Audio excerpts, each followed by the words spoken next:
15th game of the year between the Red Sox and the Orioles. And what a way to wrap it up on the mound. Two aces, both 16-game winners. For the Orioles, Chris Tillman. The other side, David Price.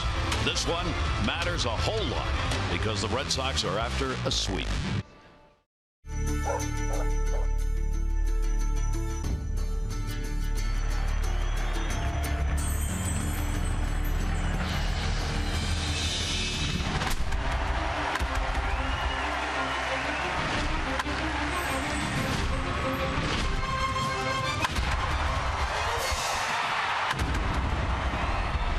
It's the Orioles on Masson, and here in Birdland on a beautiful night. It's the final game of the regular season between the Red Sox and the Orioles. The Red Sox having won the first three.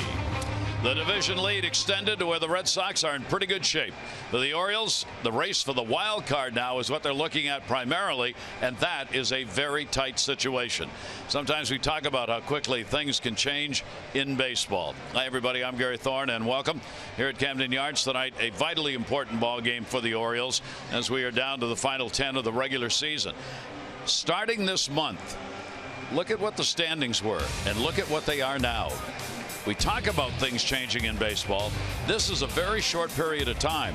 Toronto had a 2-game lead in the division. Boston is now up by 5. The Red Sox were 2 games out. They now lead. The Orioles were 4 games out. They are now 6 games out. They have lost 2 in the division race. That is all but gone. It's the wild card thereafter. And tonight, to try and get them back on track, great pitching matchup, and the guy who's been the stopper for the Orioles, Jim. Well, it really is Chris Tillman. I mean, these guys, when we talk about David Price, no, he's never lost here. He's 5-0, but you know, he's what, 10-5 against the Orioles. If you look at Price, they're both looking for their 17th victory. You know, Tillman won 9 in a row. Price is on one of those rolls. He's won his last 7 decision. Red Sox have won his last 8 games.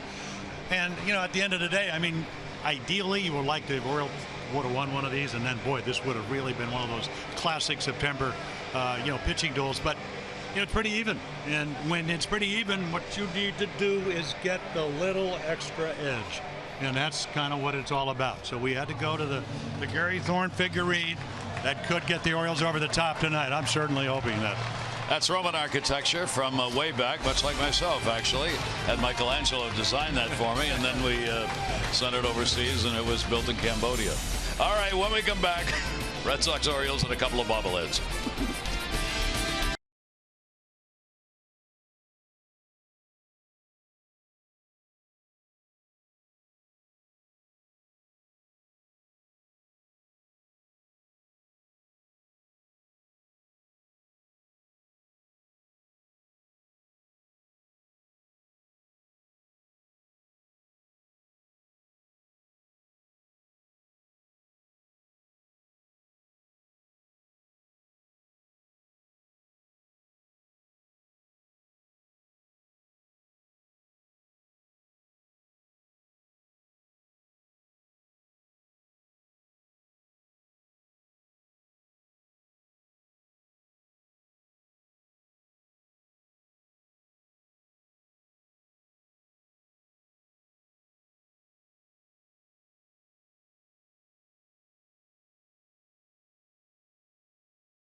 Johnson is brought to you by Southwest. Yes to low fares with nothing to hide. That's transparency. It is a beautiful evening here at Camden Yards. Late summer night. Our BGE Home game time temperature still at 80 degrees.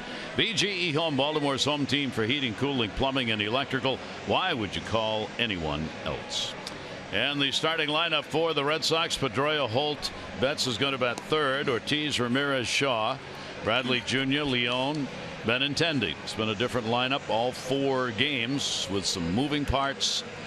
David Ortiz, career numbers last game against the O's. So Chris Tillman, as we mentioned, trying to win number 17, 11-11 last year. So obviously a much better year. Price is also trying to win his 17th game. So one of those classic September duels. Tillman on the disabled list for 3 weeks. This is his 3rd start since then. Great in Detroit. Not at his best against Tampa Bay. Longoria hit a home run in that ball game. And this will be his 2nd start against the Red Sox in 2016. One up there all the way back on the 14th of June. So fastball, curveball, changeup, and slider. The slider very effective against right-handed hitters this year and lefties. Uses it. It's probably the big difference. That and the fact he's just pitching better than compared to last year. With Detroit having won the first game of their doubleheader today, 9-2 in Minnesota, Tigers are now just a half game behind the Orioles in the wild card race. So you've got Toronto with 83 wins. The Orioles have 82, and Detroit's got 81. And it just gets tighter with Houston right there as well. That's how we start tonight with the wild card race. Here is Dustin Pedroia, and we're underway. Pitch will be on the inside corner for a strike. Pedroia, a lot of at bats, 13 for 44 off Tillman, 295 batting average. Pedroia got 1 game off in this 4-game set. 0-1 delivery on the way by Tillman will be put in the air to center. Adam Jones just about where he was standing. Yeah, take a look at the Oriole defense. Kind of let him down last night with the 3 errors, but real good outfield, especially Stubbs and Jones. Jonesy the Gold Glover. Mark Trumbo, well, he hits home runs. He plays right field. Machado with the Gold Gloves. Hardy with 3 of them. Scope Davis. Caleb Joseph. Matt Wieters. Again, not hitting this year as well against left-handed pitching, so Caleb gets a start. And Brock Holt gets a start and moves up into the number 2 spot as they are going to give a rest to their regular shortstop, who has played all 3 of them, Xander Bogaerts. Pitch taken down for a strike. Bogaerts has not had particularly good numbers against Tillman with a number of at-bats, and the Orioles have held him down overall. So John Farrell deciding good night to let him have a break and get Holt into the lineup. Yeah, 2 for 20 will get you on the bench when you need a rest. That one is fouled off. Holt has had 4 bats in the series, 0 for 4, but he has had a hot bat. He's hitting .314 over the last 18 ball games, and he gets a left-hander up in the lineup. Tillman out of that no windup stretch. Here's the 0-2 delivery. Holt will foul it right straight back. Yeah, concussion-like symptoms early in the year, but I mean, again, if you want a guy on your team, he can play shortstop where he's playing tonight. He can play 3rd, 2nd. You've seen him in the outfield. You know, obviously you can platoon him against righties, but hangs in there against lefties in case you knock the pitcher out. So you don't have to go to the bench immediately for John Farrell. 0-2 delivery to him. Wow. Looked pretty good. Yeah. He's going to miss inside. Mark Wagner is our home plate umpire, and if he's consistent with his history on ball strikes, that pitch will primarily go to the hitters. Well, it just did. Boy, I'm sure Chris thought he made a pretty good pitch. He did. All he got was a ball out of it. Here's the 1-2 delivery on the way, and that will be a little bit outside. Caleb on the off-speed call. I think what makes Brock Holt and any hitter, especially most of this lineup, is that, and that was a pretty good curveball. That's the one you want him to get out on his front foot, but he's thinking left field with 2 strikes. Anytime a hitter will do that, it makes it a little bit harder to get him out. 2-2 delivery on the way, and Holt will take that down low. Tillman's had only 1 start against the Red Sox this year. June 14. He gave up just a run on 5 hits in 7 innings. Season high 120 pitches at that point thrown in that game, and in fact it is a season high still for him. That was in Fenway Park. So a 3-2 count, and Holt will make it 3-2 one more time. So we've seen Tilly already use the curveball, got PEDROIA out on it, and fastball. And this is kind of what he's been able to do. And he says he actually tries to do it where he'll add and subtract with his fastball. So that was 93. One before that was 94. He's thrown a couple of 90s. But right here with bets on deck, you'd like to have Holt put it in play. 3-2 delivery for Tillman. Same record home and road. He's 8-3. ERA is different. 4.37 here at Camden Yards and 3.06. More than a run difference. Better on the road than at home. 3 ball, 2 strike count. Third time on the 3-2. And Holt will ground that one to second base. Jonathan Schoop up with it. And a good out by Tillman. Whoa, and a trip by Holt going over the bag. Does the tumble and is all right. Well, you can tell. I mean, right there, that's routine, but it's not routine if you run like that. And Schoop comes in. I mean, it's going to be bang, bang. And then, boy, hits the front of the bag and goes down, catches that right foot. And a shoulder roll. But certainly hustling all the way down on a routine grounder. Yump and Yemeni. 2 down, nobody on. Here's Mookie Betts. Betts 8-game hit streak, 6 for 10 in the series. He's had a home run, a couple of RBIs in this series, raising his average to the .318 mark. The Red Sox have the numbers 2, 3, and 4 leading batting averages coming into today's play. 0-1 count. Tillman's trying to have the first 1-2-3 inning against the Red Sox in this 4-game set.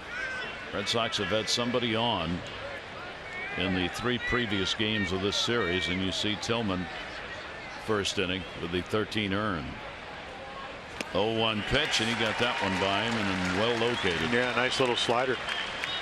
Well, he's hit everything. I mean, he hit the home run on a fastball, 2-0 off of Bunday. This is a slider. Bottom drops out of it.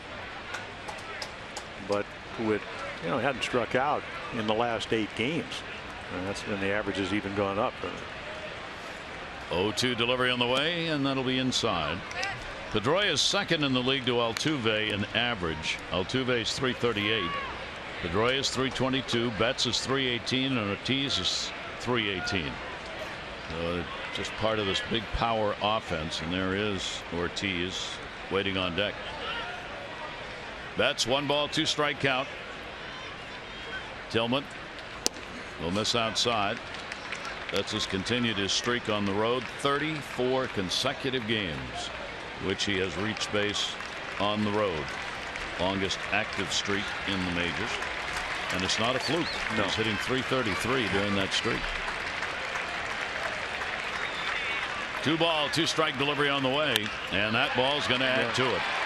So it's not a clean inning as the Red Sox get a 2-out single from Betts.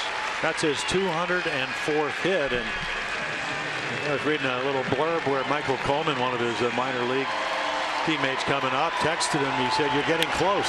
That's how he knew he was closing in on 200 hits. Well, there's 204. I mean, it's just a fastball. Again, it's not a bad pitch. You keep him in the ballpark. The amazing thing about Chris Tillman, they have yet to steal a base against him. So he really controls the running game. So that can steal him. Betts now leads the league in hits. He's 1 ahead of Altuve. 204, as Jim said. Here's Ortiz, the DH, 3-game hit streak. And he will take the pitch for a strike. He's 7 for 36, 1 home run, lifetime off Tillman. As you would expect, Tilly's had seen these Red Sox a ton, a lot of at-bats. Each of these pitchers has 10 wins against the opponent lifetime. And that one zips inside under the hands, 1-1. Yeah, the changeup has really made a big difference against David Ortiz for Chris Tillman, and that 1 home run, he eventually threw him enough of them where he actually got on one. But it's interesting when you get a 2-out base hit, especially when Ortiz gets to hit in the first. 1-1 delivery to him. That's a strike in the inside corner. I'm not going to like that. I mean, much rather be hitting 2-1 than 1-2. Somebody better be guarding the phone in the Red Sox dugout. Well, and the other thing about him, he really doesn't strike out a whole lot. I mean, he's only struck out. He's been up 500 times, even 500, 77 strikeouts. So he makes contact. 1-2 with the runner at first base. ORTIZ will take it in the dirt. Nice stop made by Caleb. And you see the numbers. Yeah, this is the way he goes after them. You know, a lot of fastballs. He's over on the third base side of the rubber, so right in line with that outside corner. And then in the curveball now this year, it's sliders and curveballs, and then the changeup. Started him off with the change. See if he goes to it here, 2-2. Inside again. 2-2 deliveries up high, way up. ORTIZ with a 4 for 11, 2 home runs, 5 RBIs in the series. You put he and Betts together in just this series, they've picked up 10 hits and 21 at bats. They've had 4 home runs and 7 RBIs in this series. And now Betts will be running because of the count. Big advantage to the Red Sox.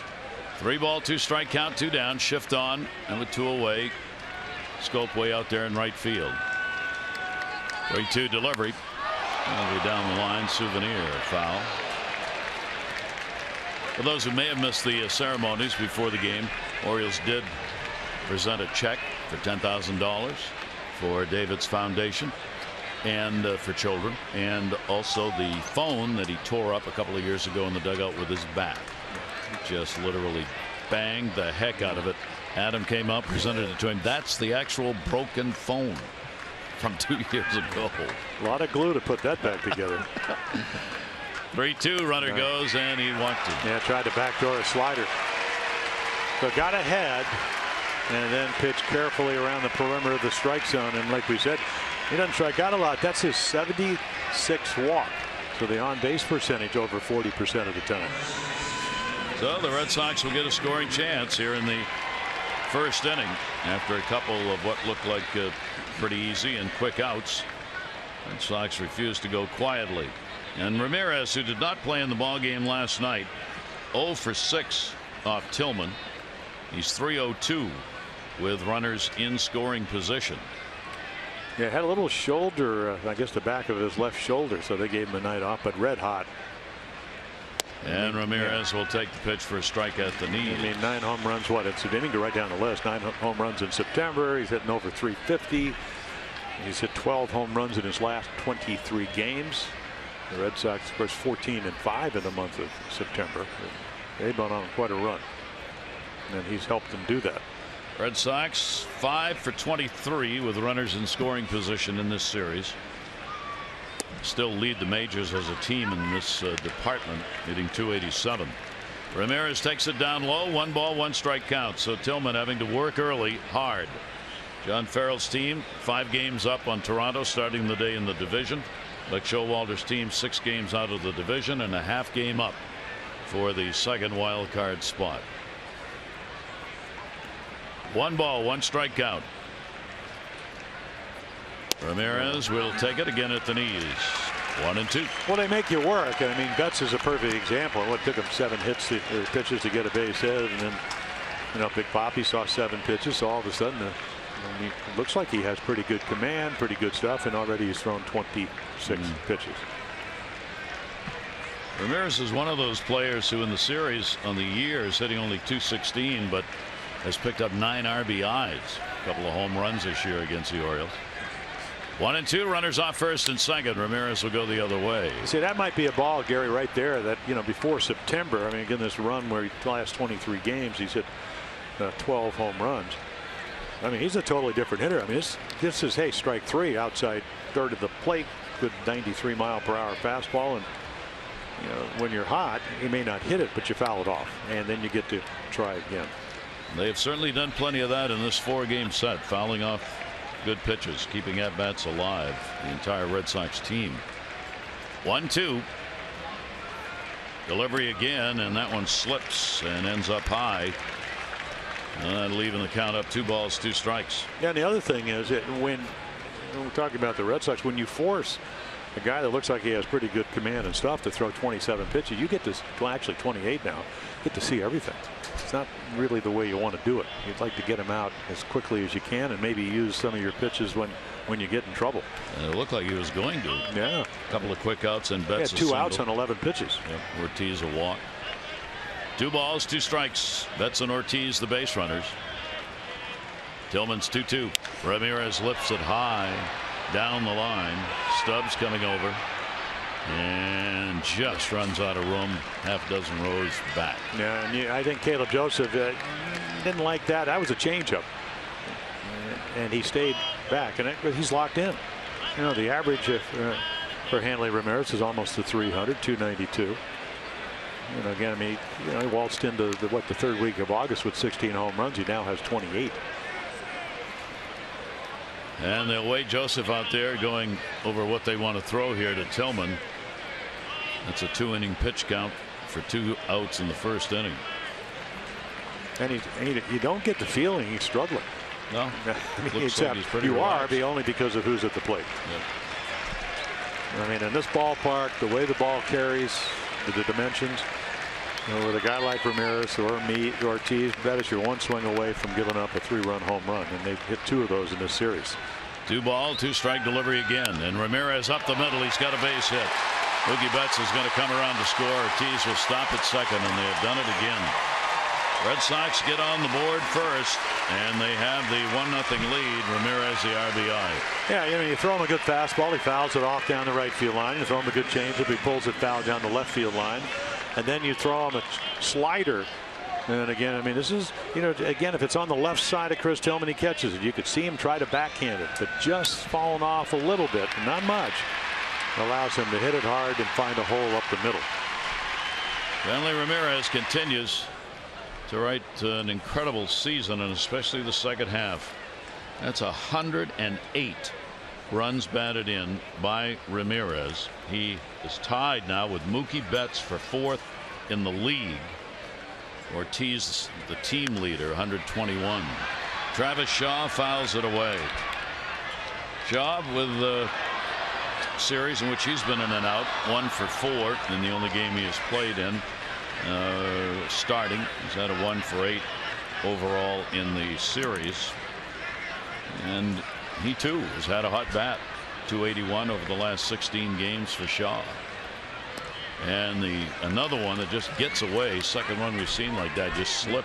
Well, if you talk to John Farrell, I mean, this club is playing at unbelievably high level in all phases.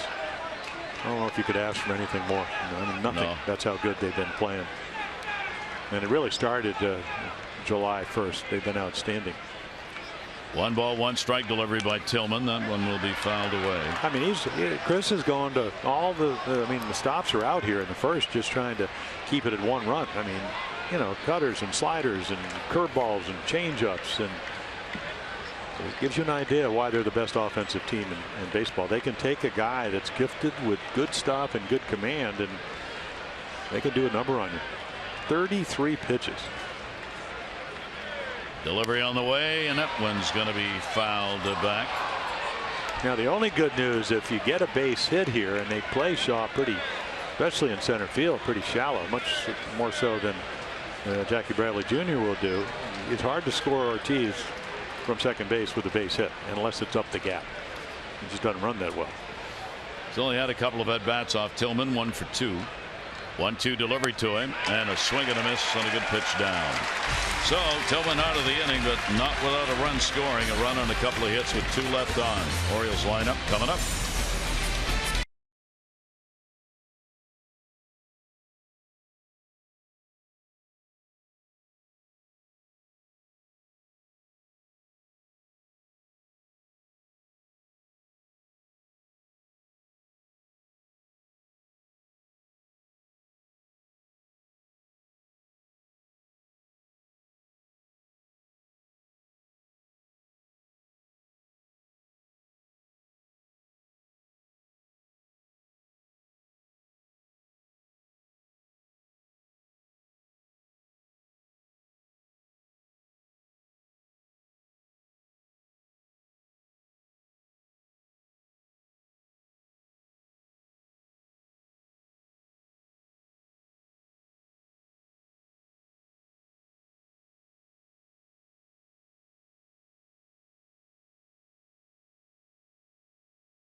And get them. Brought to you by Southwest. Yes to low fares with nothing to hide.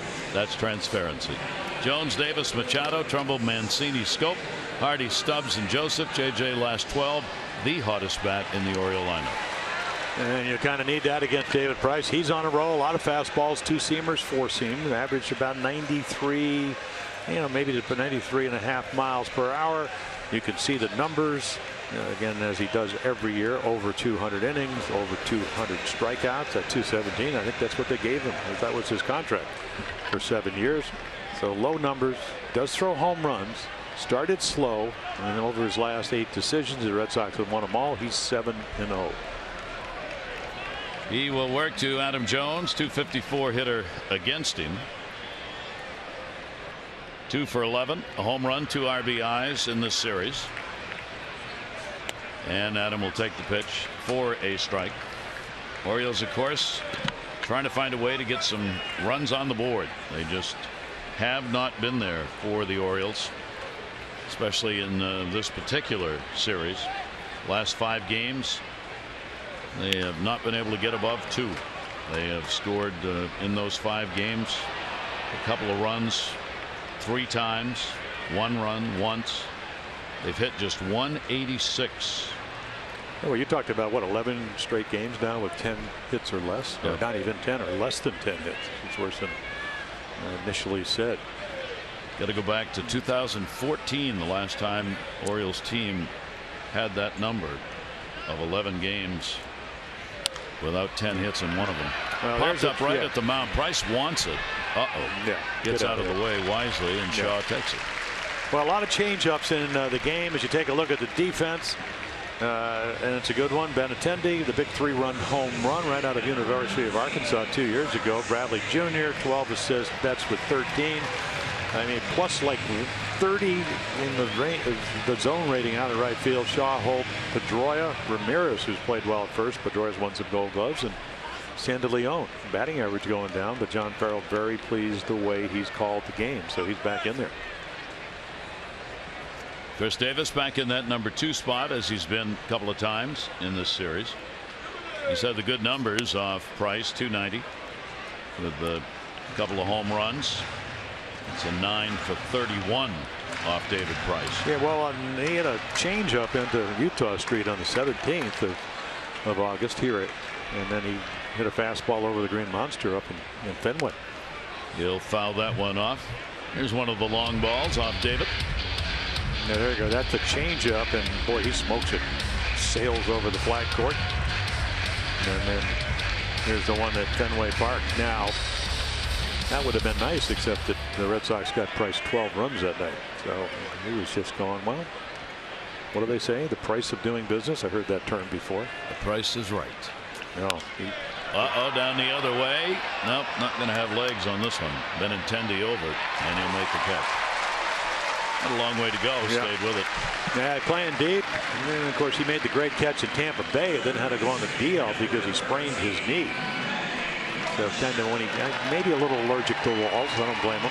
Went right over, jackknife off the wall, making a great catch when they were down in Tampa. Price picking up right where all the starters have been for Boston. 6 pitches, 2 outs. Stage was set by Porcello.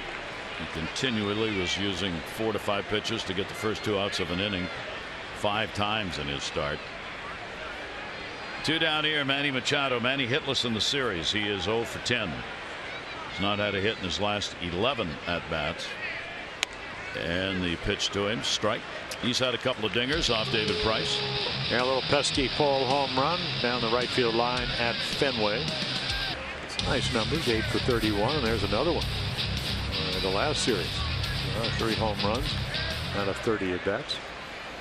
The 0-1 delivered to the middle, and that's going to be a base hit. So Manny gets out of the over, and the Orioles, as the Red Sox did, pick up a 2-out single. Now let's see if they can use it, push 1 or more across the board. That's right. I mean, he took a look at Mookie Betts and said, I think I could do that.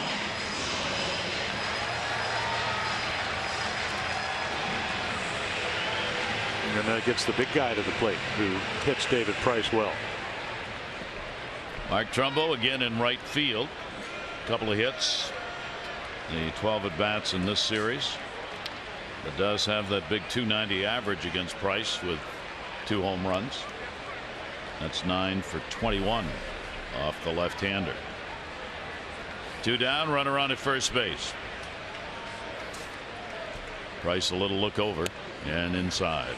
Well, David Price knows about him, and the home run he hit early in April, where they got 5 runs off the Orioles, and they would win the game early. He hit a 3-run home over the Red Sox bullpen, and that's a long, long way into the stands. That's one of the hardest places to hit home runs at Fenway, to the opposite field. Runner off first with a 1-0 count. No breeze here at the ballpark. Start of the game. Little nubber. Price says, I got it. No, I don't. You get it. I'll take the bag. Well, communication there went back and forth about 5 times between he and Ramirez, but ultimately the telegram went through, and the Orioles are retired. I got it. You got it. You take it. Let me go over here. Looks like a wide receiver running a route down and out.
One to look forward to Miller time later in tonight's game, brought to you by Miller Lite.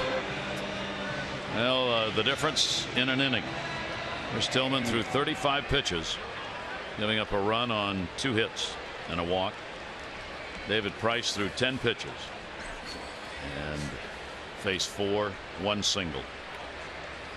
Tillman goes back to work here. Jackie Bradley Jr. will go after it. The Oriole pitchers now are averaging 26 pitches in this series against the Red Sox to start the ball game in the first inning. Well, they can be very intimidating unless you throw it over. And that's a starting point.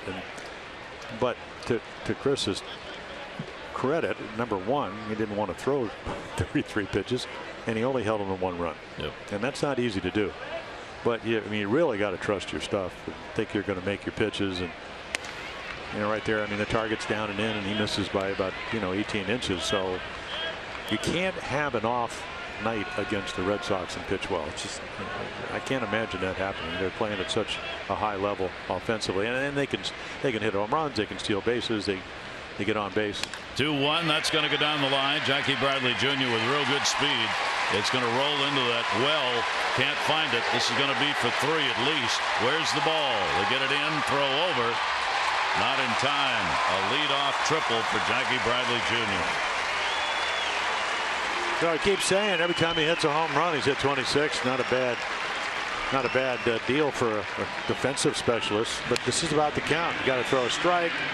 Looks like a little breaking ball down and in, and then there's one of the quirkiness of Camden Yards. I mean, does everything, gets to it, but he's playing off the line.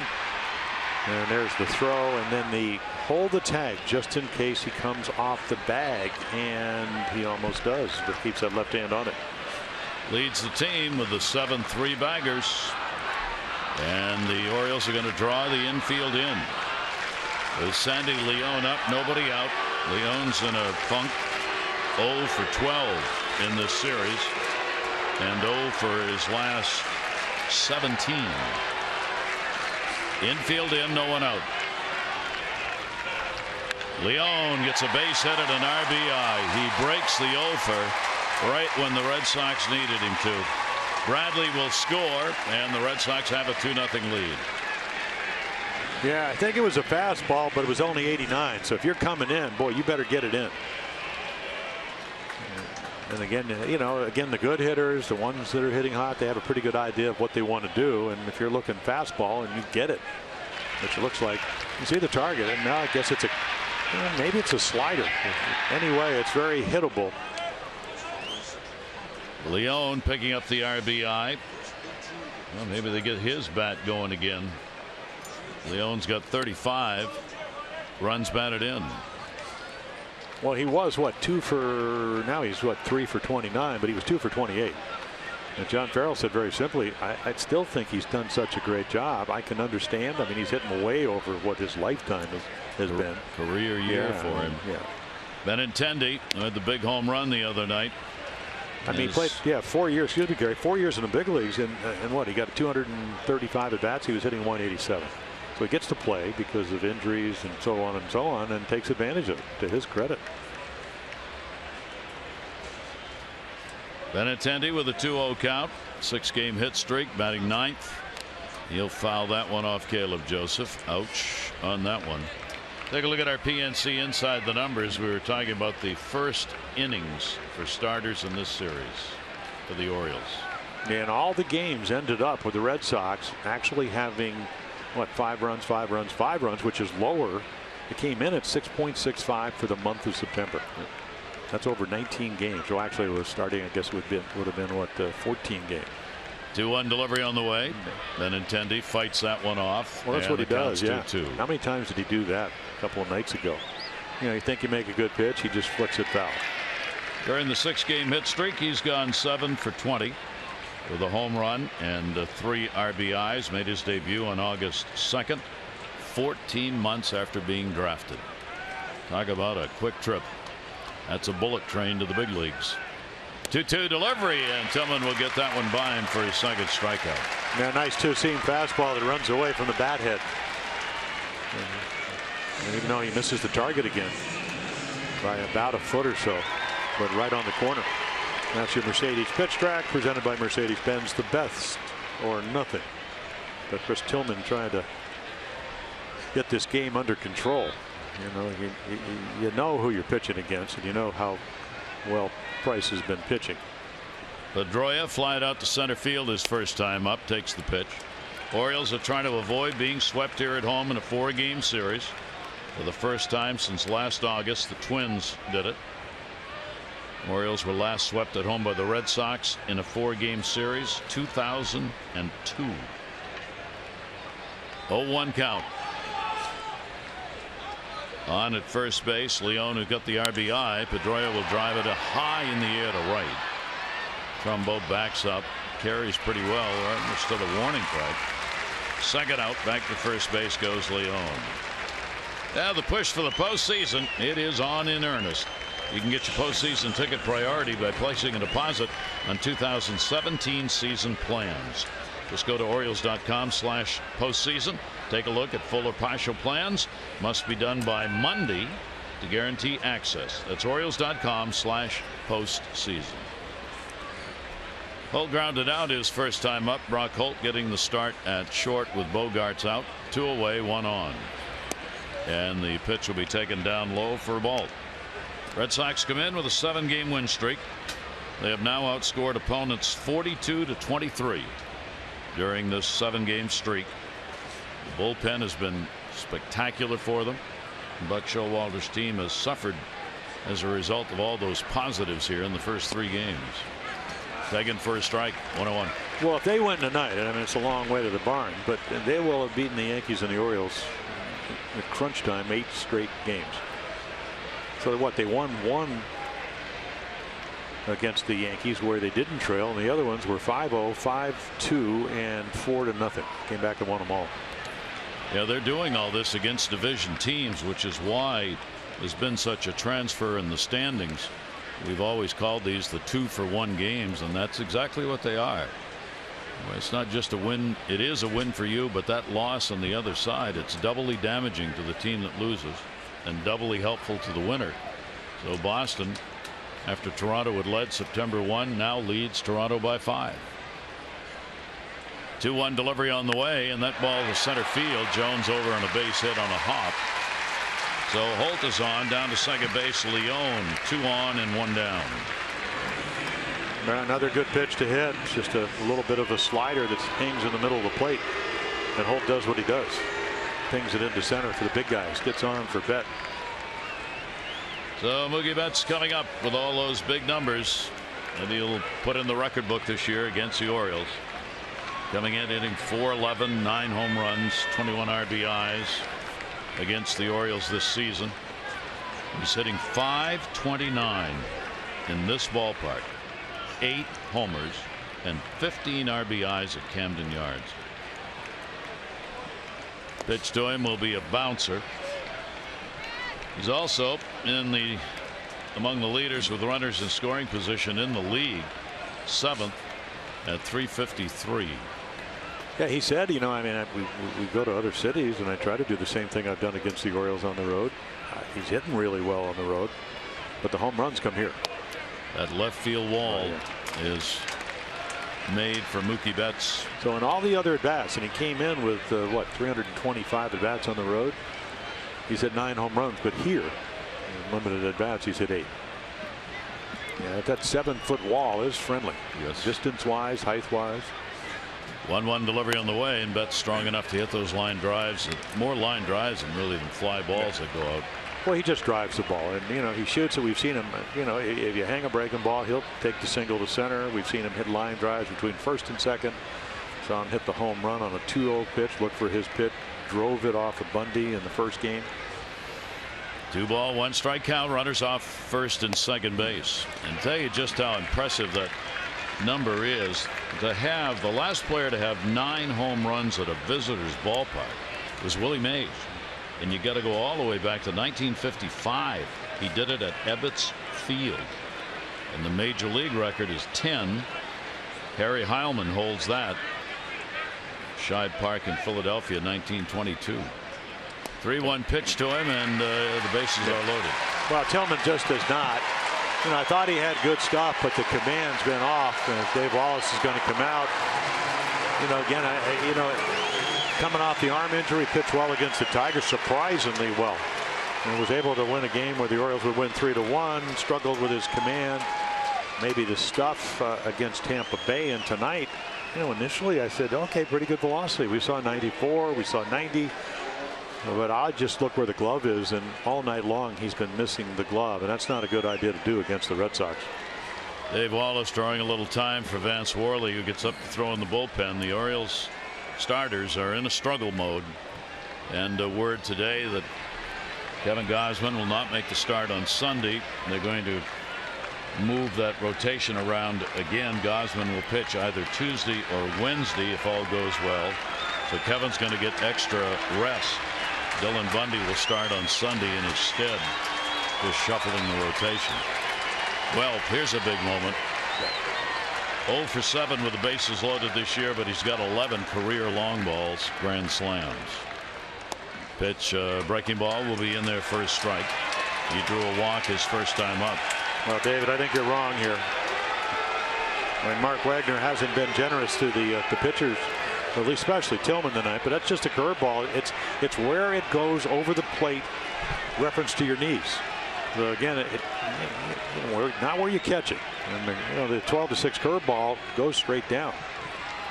But you know, he grades umpires and gets away with it. He's done it his whole career. 0-1 count, shift on. Oh my gosh. I said oh my gosh because I'm looking at third, and I mean, all the way in, Leone was like literally halfway down the line. Well, that's why you nobody there. That's why you take a stretch, Gary. You know, because at least you know if he goes, you can quickly, you know, get the ball to the catcher. Leone was staring out at Chris. It's got to be unnerving, I would think, for a pitcher to see the guy that far down the line. Because Manny's in the shift mode.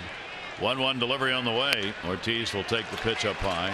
Yeah, I mean, again, that's a perfect example. You know, curveball for a strike. He didn't like it. Then he missed with one, and then he's trying to throw the ball thigh high down and away, get a double play ball. Certainly like that, and not even close.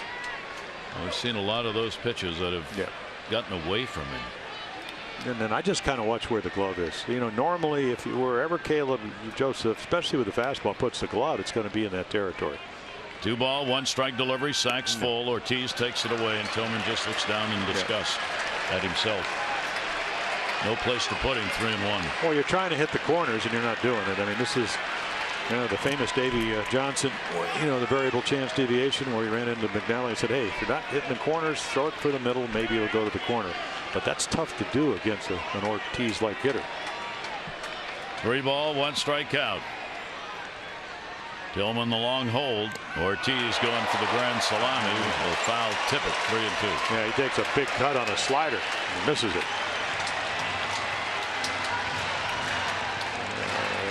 Thinking, okay, you gave me the broken phone. I'm going to break one on the flag court.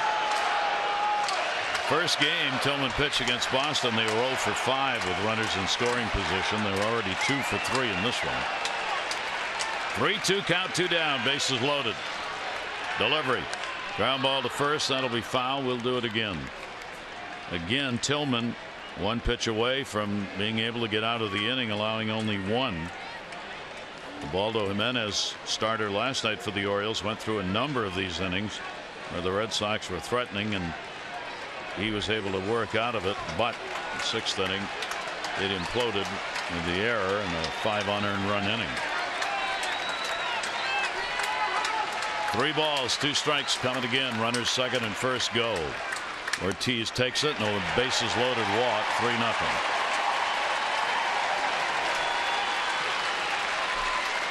Well, take a look as Buck Showalter is going to come out to the mound, and right here, curveball, strike, ball. Target way outside. 2-1, 3-1, changeup, slider in the middle of the plate, foul ball, and then slider again missed. Will walk in a run and then depart.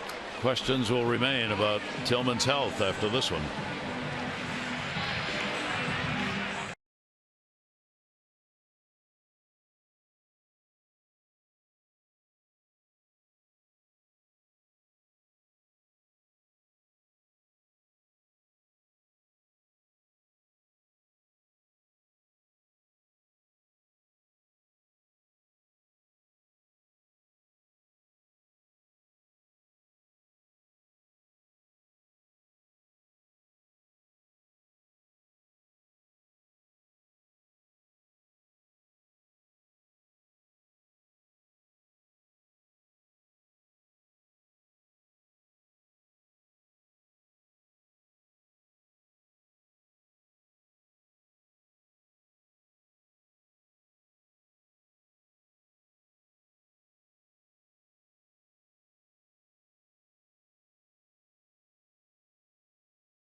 You can take a look at the percentages, a few less fastballs, but the command. I mean, anytime you throw, especially Chris, 63 pitches, only 37 for strikes.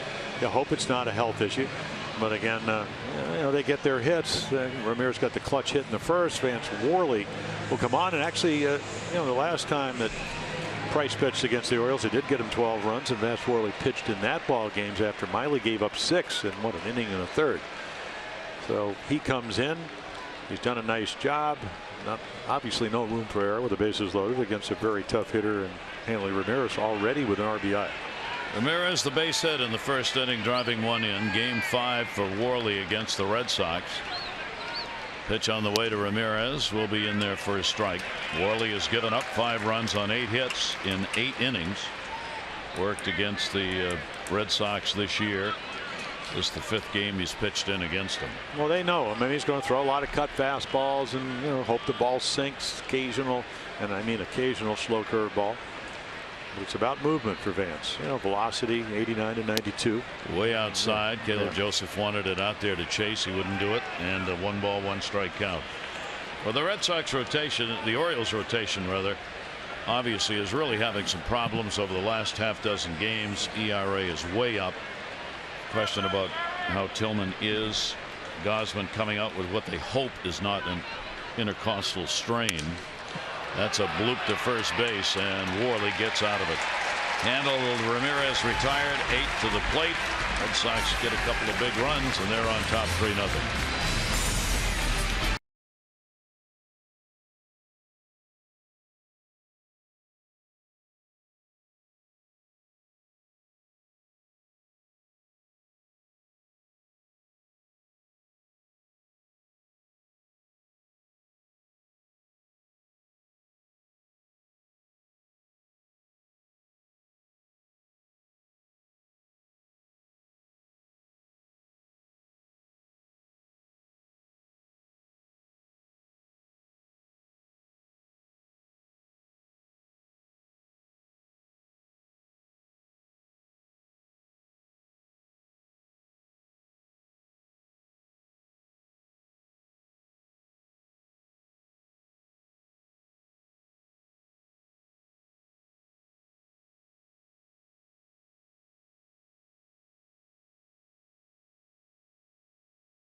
Moved out of Sunday, probably pitch next Tuesday or Wednesday. Buck Showalter talked about it today.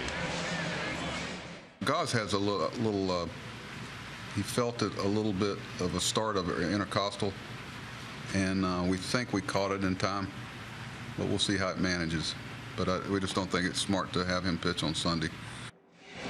Yeah, you get those, and it depends what side it is. Usually it's if you're right-handed, your left side, because it pulls you through your windup. And a lot of times you'd have to day after you pitch, you get a little xylocaine in there. It relaxes the muscle, and then 3 days later you could pitch. That's the hope. Yeah, that's the hope. Now, of course, they don't really allow you to do that, but.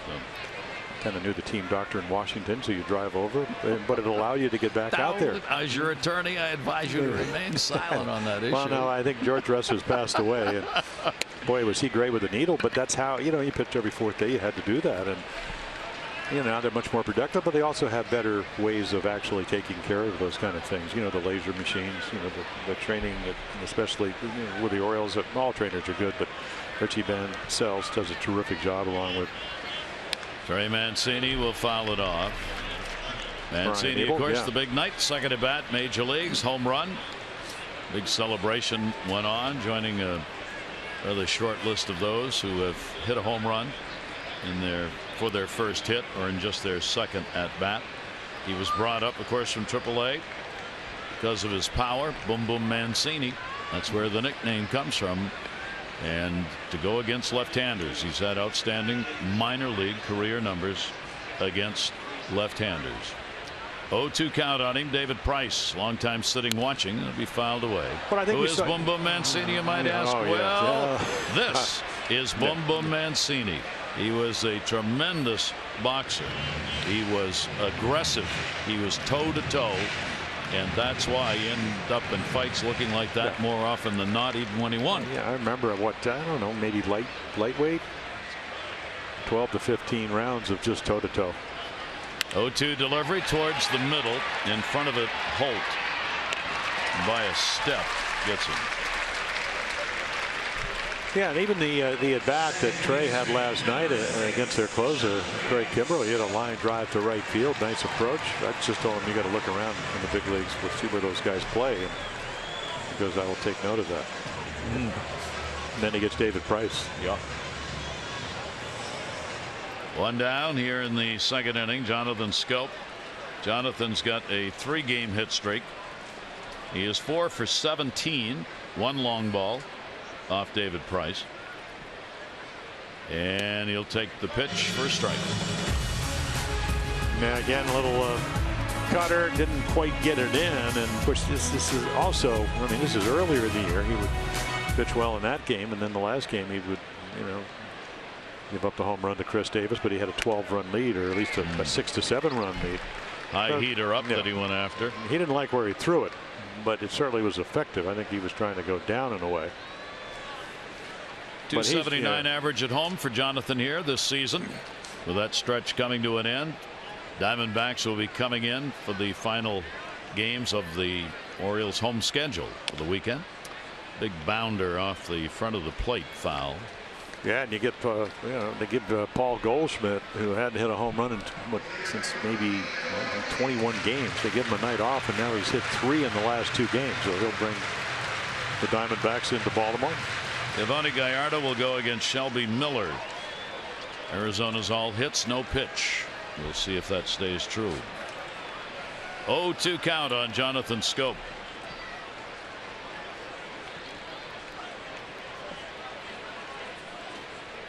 David Price with that itty-bitty windup. The 0-2 in the air, center field. Bradley started back, and there are 2 down. Well, our Maryland Lottery contestant of the game, Penelope Cantor from Williamsport. 500 for being selected, 500 more for every Orioles home run hit tonight. Grab a Home Run Riches scratch out before they're going, gone. You could win up to $50,000. Visit mdlottery.com/baseball. 2 down, nobody on. Price will work to J.J. Hardy. A couple of hits in 9 at-bats in the series. J.J. will take the pitch on the outside corner for a strike. Yeah, that's kind of where David Price tops out now. Of course, when he came out of Vanderbilt, #1 draft choice in the draft with Tampa Bay. I mean, he was 97, 98. 12 for 45 off Price, 13 for 46. Hardy continues hitting the baseball. He's on with a single with 2 down. Yeah, I was talking to him today, and I said, the more and more you're starting to remind me a little bit of Lou Piniella. A lot of times when you think of Lou Piniella, manager, he was a terrific manager, but he was a .291 lifetime hitter. But the thing about it, he'll pull this ball, rips it into left. But we saw him the other night hit the ball over at the first base bag, and Ramirez made a great play, and that's what Piniella did.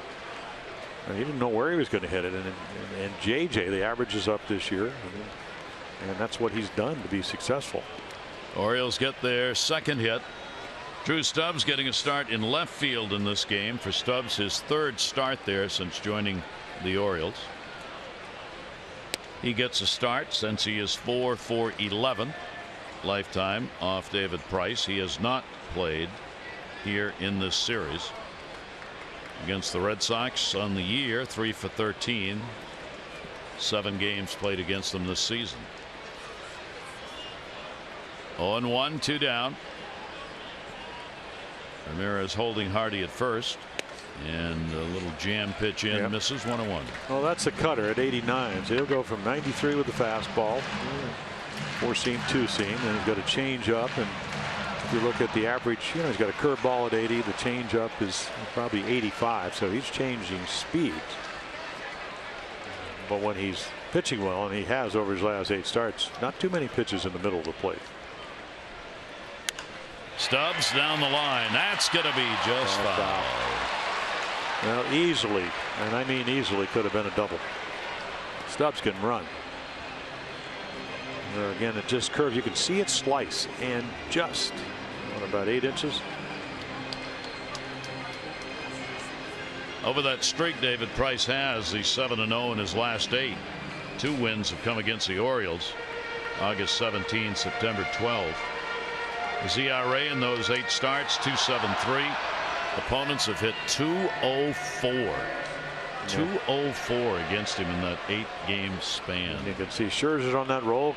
Colin McHugh won yesterday, so he's won 7 consecutive starts, helping the Astros get back into the wild card race. 1 ball, 2 strike count. And staying inside, missing again on Stubbs, and the count will go to 2-2.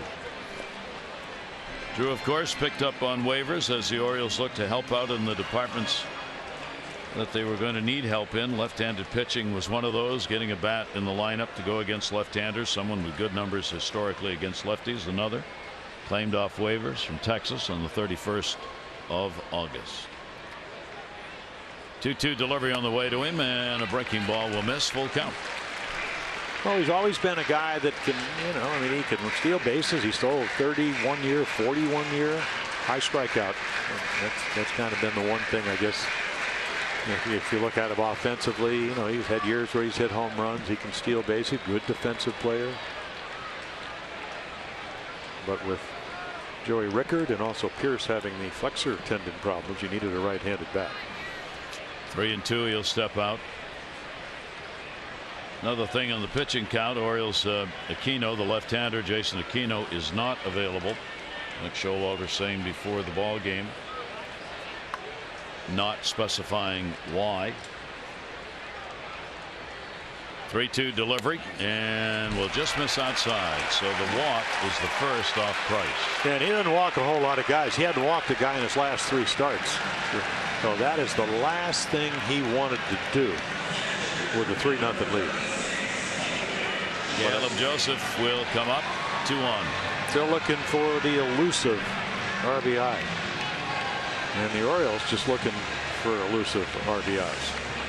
Boy, would it behoove him if he can get a base hit here. 2 for 26. Even when he's gotten the hits, they haven't driven in runs this year. Runners in scoring position numbers. He is 2 for 10 lifetime off David Price.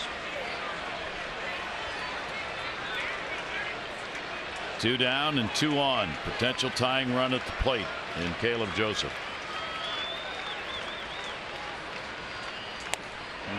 Good change up. Through that one on the off-speed pitch. Yeah, they were talking down at the cage. If you look at our Nissan pitch track, this is the way Price was able to pitch. So, 85. It's in the middle of the plate, but you're looking for 93. So 8 miles per hour difference. A little bit of movement, and Caleb swings right through it. And there you go. You want to throw first pitch strike. 7 out of 9 hitters tonight.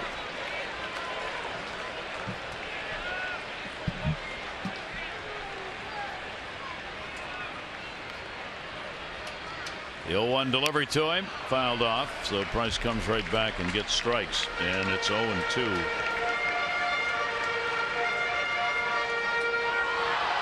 Orioles here in the series have had just 1 hit with a runner in scoring position. They've only had 9 chances, and they've only had 1 hit in their last 19 runner in scoring position chances. Well, they are 6th in the league. Yeah, that's why 2-2-2-2-1 really keeps the run per game numbers down, not where you want them. 0-2 the count. Caleb, a little ground ball to short, charged, Holt up, and will get it. Orioles no runs on 1 hit, no errors. 2 are left on base. Red Sox on top, trying for a 4-game sweep.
to you by T-Mobile.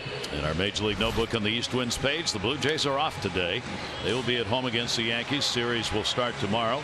Jays are 5 games behind in the division and in a virtual tie in the wild card spot with the Orioles. Yankees are 2.5 off the wild card. They're playing tonight against Tampa Bay. Gary Sanchez of the Yankees keeps hitting them. 19 in his first 45. No one's done it faster. Wally Berger held the old mark, 19 homers in 51 games. That was back in 1930. But Sanchez, what a start. Hey, go back and you watch the highlights, and I mean, he's hit a home run every 8.7 times at bat. Amazing beginning. And he's hit, I mean, then they start giving you all the numbers. He's hit more home runs in that short period of time, 45 games, than anybody on the San Francisco Giants done all year. This gives you a perspective how impressive he's been. Worley's on the mound in relief at Tillman. Chris's final line: 3 runs, 5 hits, an inning and 2/3. His shortest outing of the year. He walked 3 and struck out 2. And Worley came on to get the final out in the 2nd inning. 0-2 delivery on the way. That'll be taken inside. Travis Shaw, the only Red Sox who did not hit in the 2nd inning. As 8 came up, Ramirez, Ortiz, and Leone have the RBIs. Broken bat. Wow. Just. Oh, that's that cutter. I mean, he can get on your fist and make it move. Almost like he throws it. He would have been Johnny Sain. Of course, he, great pitcher in his own right. Pitched with Warren Spahn. There's the cutter, and right off the label. And look at the bat. He got part of it in his hand. But Johnny, he always talked about movement within the strike zone. George Bamberger, our pitching coach in Baltimore. Okay, can you locate the ball? And it'd be nice if you can have both. And a ground ball off the end of the bat into the shift. Hardy is there. JJ will make the play, and Shaw is retired. Tomorrow, the Orioles will kick off Fan Appreciation Weekend.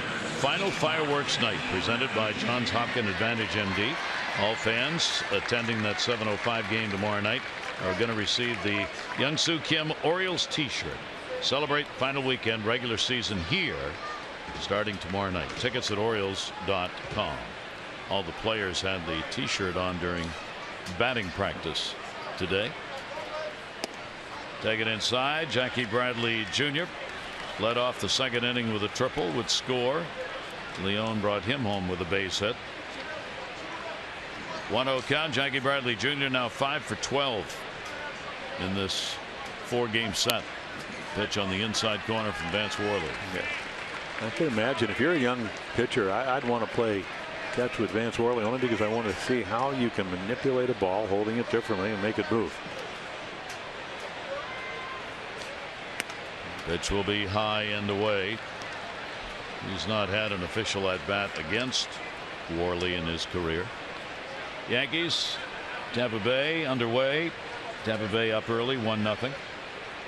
Brad Miller's picked up the RBI base hit. Chopper fair. Worley underhand flip. Bradley retired, 2 down. Yeah, his nickname's Vanimal.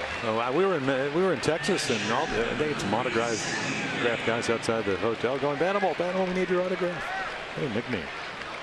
Vanimal for animal. That'll work. Yeah.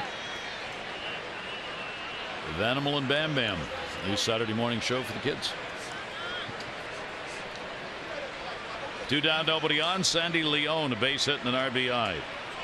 Ended an 0 for 17. And the pitch taken down low. Red Sox looking to extend their lead. Largest lead any team's had in the American League East. Who had it? 5.5 games. The Orioles. 1-0 pitch on the way. The Orioles had a 5.5 game lead over Boston and Toronto at the end of play on June 29. That is the largest lead of the year for a team in the East. Red Sox right now are up 5. 2-0 pitch on the way, and that one will miss. The Worley falls behind him, 3-0. Benintendi waiting on deck.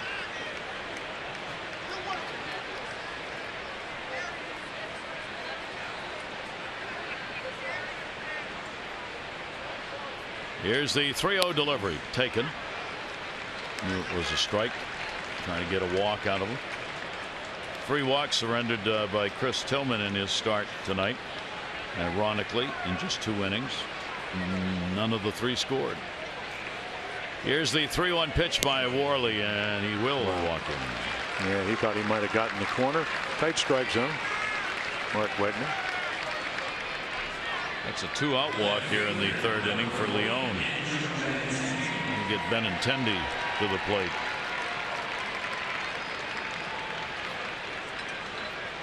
Benintendi, a strikeout victim his first time up during the 6-game hit streak.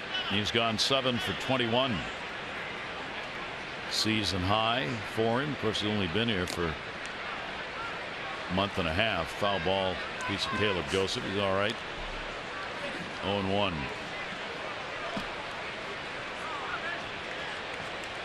Split the season. High A Salem, Double A Portland.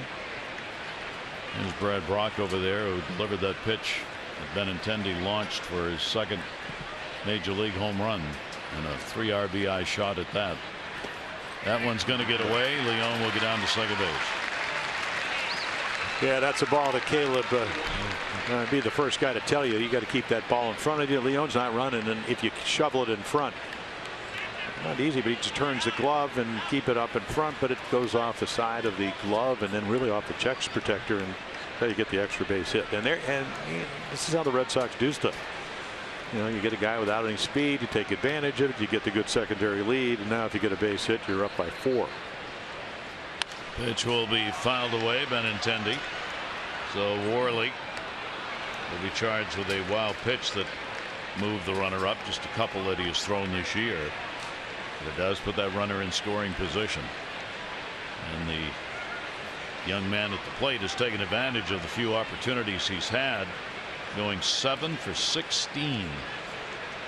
1-2 delivery and an off-speed pitch up high. Well, 2-2. You know, we were talking before the game. It just seems to me, I mean, he just put on a really good swing on a 95-mile-per-hour fastball from Brad Brock last night. But otherwise, we saw him off Bundy, hit a breaking ball for a double over the center fielder's head. He'll hit the ball the other way with the best of them for a young hitter. 2-2 delivery will go the other way, not deep. Long charge. And caught right along the line. Stubbs over to get it. No runs, no hits, no errors, and 1 left on base. Bottom of the 3rd coming up.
Baseball on MASN brought to you by Southwest. Yes to low fares with nothing to hide. That's transparency. And by M&T Bank, understanding what's important.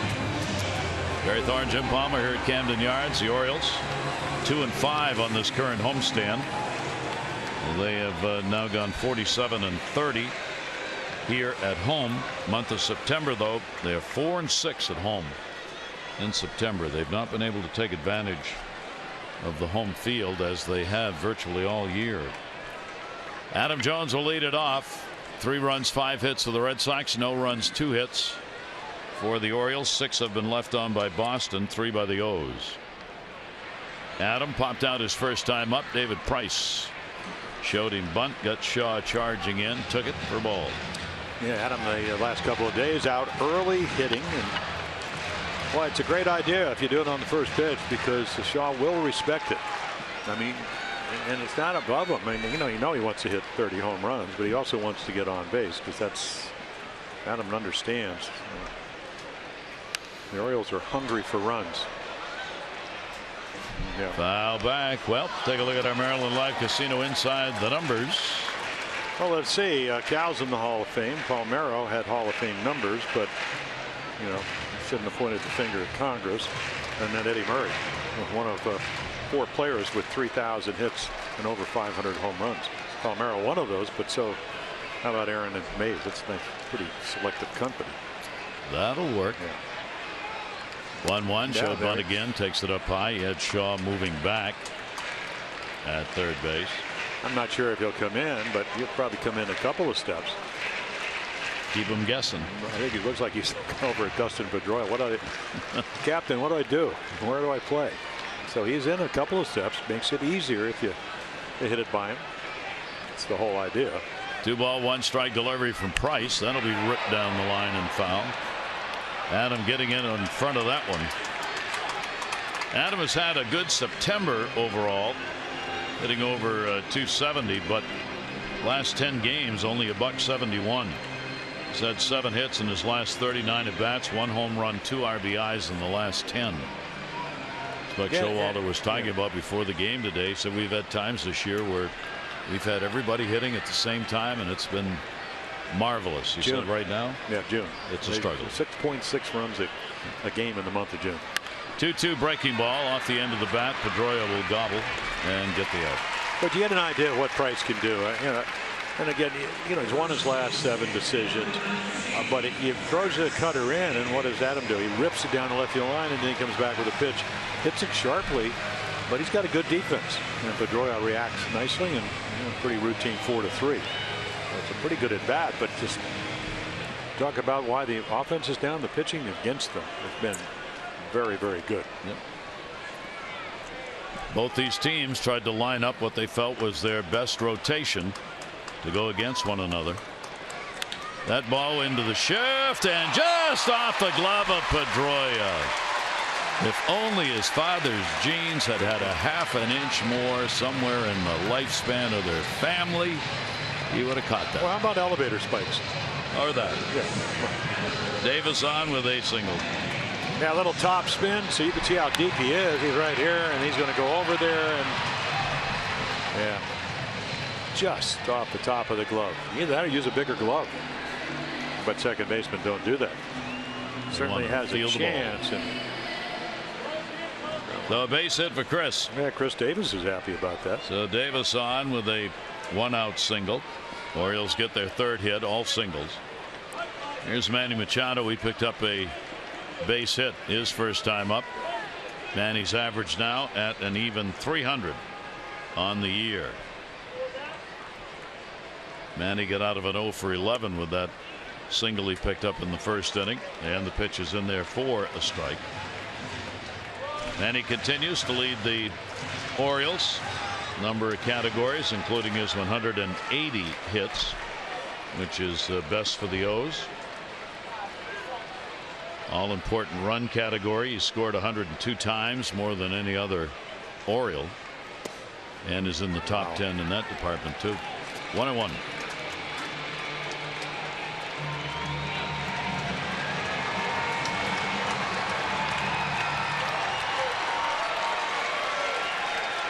Red Sox have already guaranteed a season series win for the first time in 5 years, and largely due to their 7-2 record here at Camden Yards. 1 ball, 1 strike. Davis short lead at first. David Price gets it in. Down goes Manny. Yeah, big swing.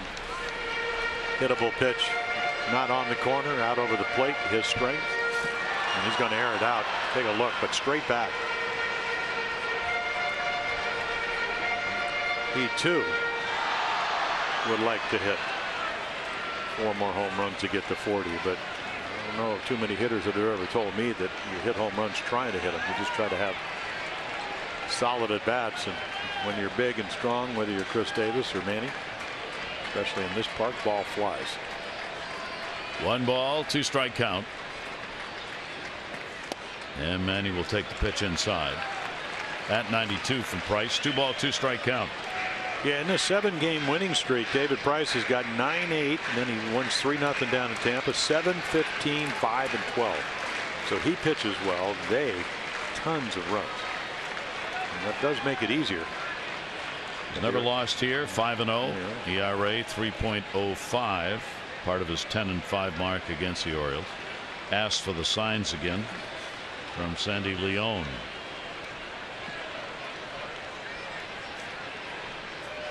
You got to go back to 2009.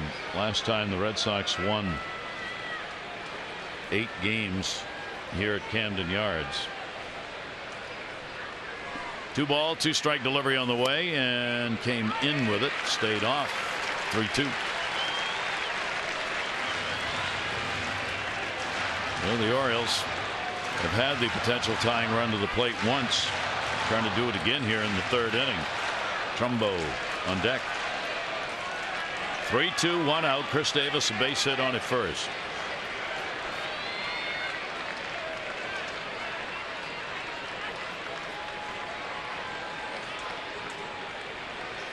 Runner not going.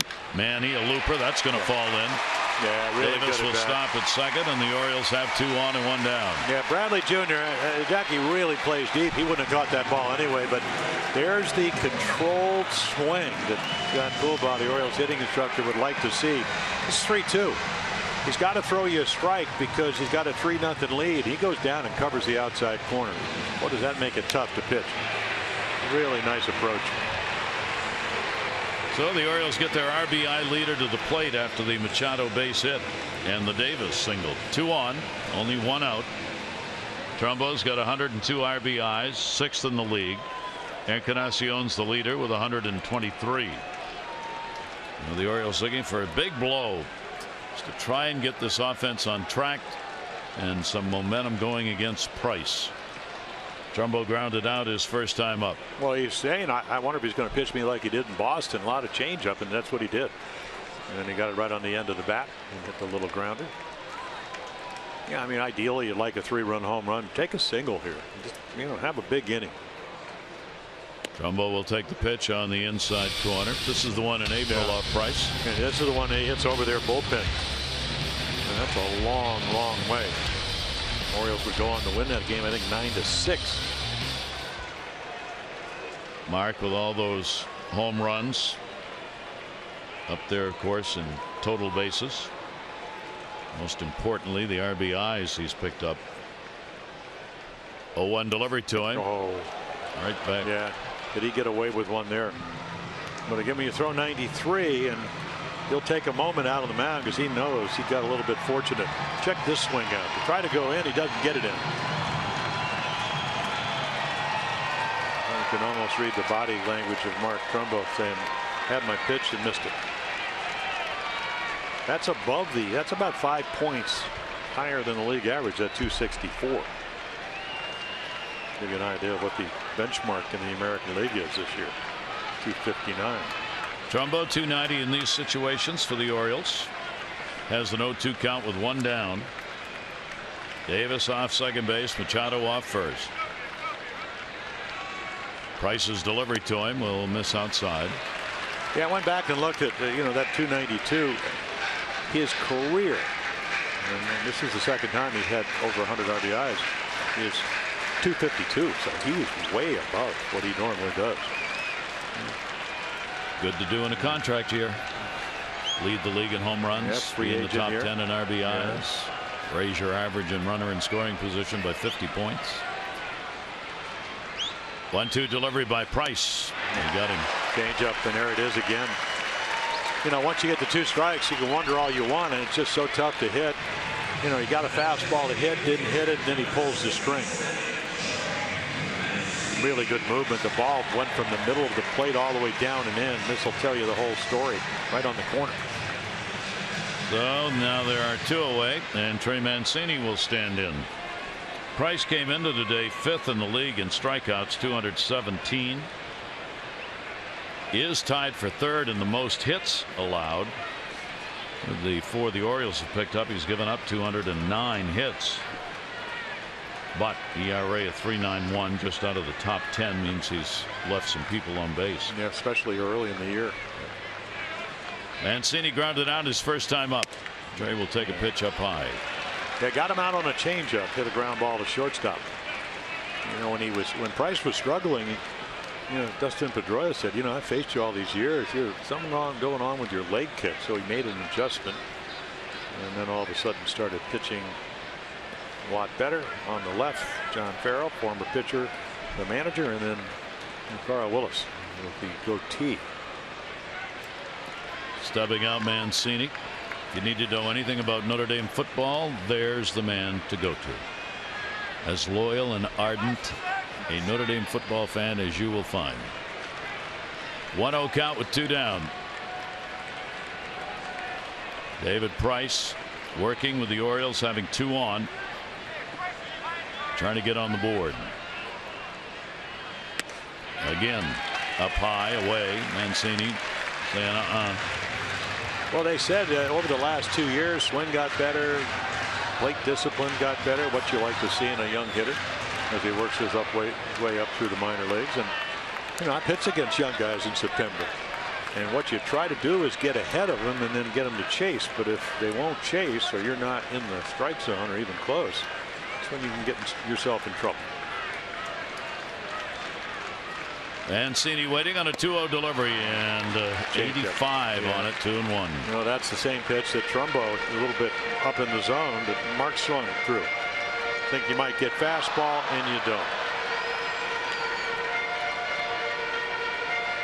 And when you do that, you pull the string and you show them that you'll pitch backwards in spite of the fact you're David Price with a good fastball. It can be confusing.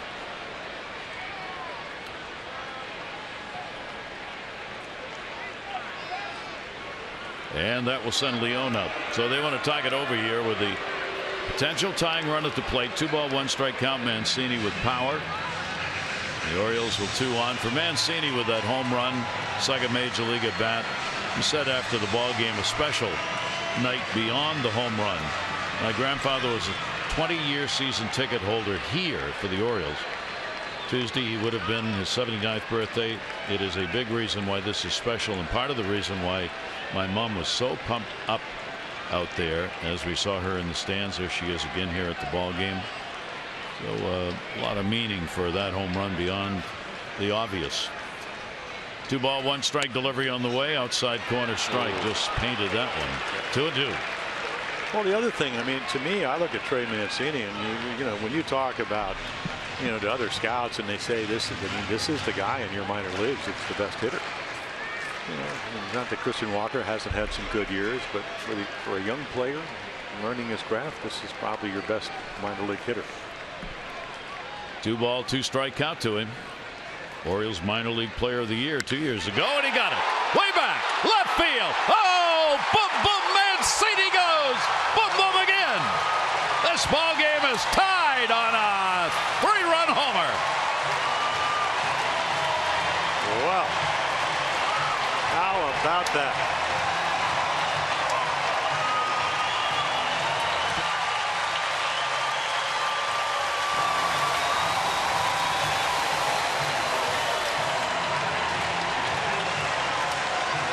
He was brought up because he hit .283 at Norfolk against left-handers. Entire minor league career, he's had good numbers off lefties, and they said, we need that kind of bat. Yeah, I mean, otherwise, if Steve Pearce doesn't get hurt, Mancini wouldn't be up here playing. And then once again, I think they want another curtain call. Not this time, he said. No. Price's delivery goes down the line by Jonathan Schoop, foul. Well, take a look. I mean, you got a guy, a couple $100 million.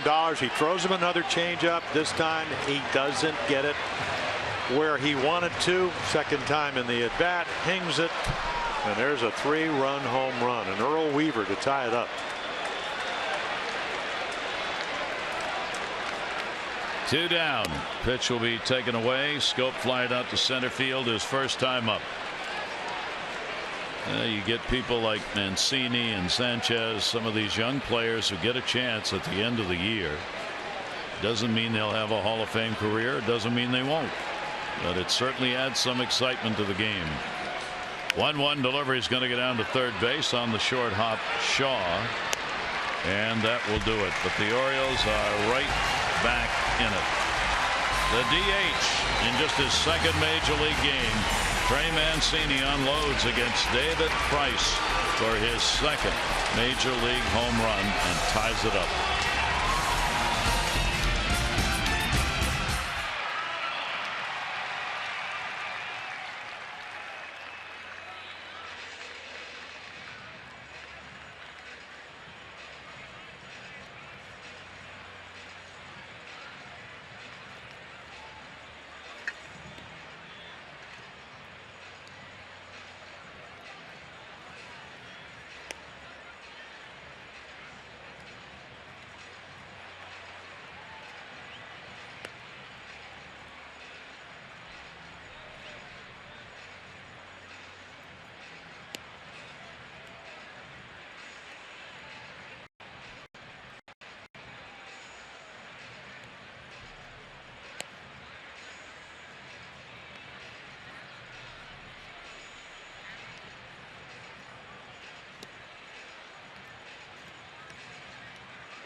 Brought to you by the RAV4 Hybrid, all-wheel drive and unexpected performance. Visit buyatoyota.com. Well, the fans on their feet as the Red Sox had the early 3-0 lead, and Trey Mancini has them roaring as the Orioles come back to tie it up. Each team 3 runs, 5 hits as the Orioles use the long ball again. 239th team home run, 26th to be hit off David Price this year. Dustin Pedroia, we go to the 4th inning. He has flied out twice, right and center, and will take the Worley delivery up. So Chris Tillman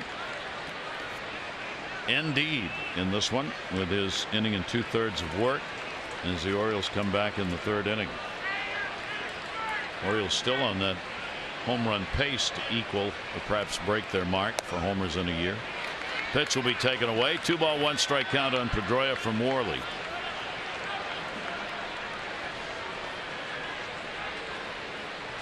It'll be pretty hard to control himself over there and just sit. Well, we said after the home run, you know, you're used to playing first base. Yeah. What do you do now?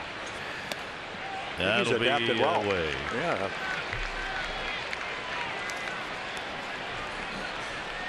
And now, of course, the shutdown inning. Yep. Not easy against this bunch, especially with your leadoff guy Pedroia hitting for the 3rd time here in the 4th inning.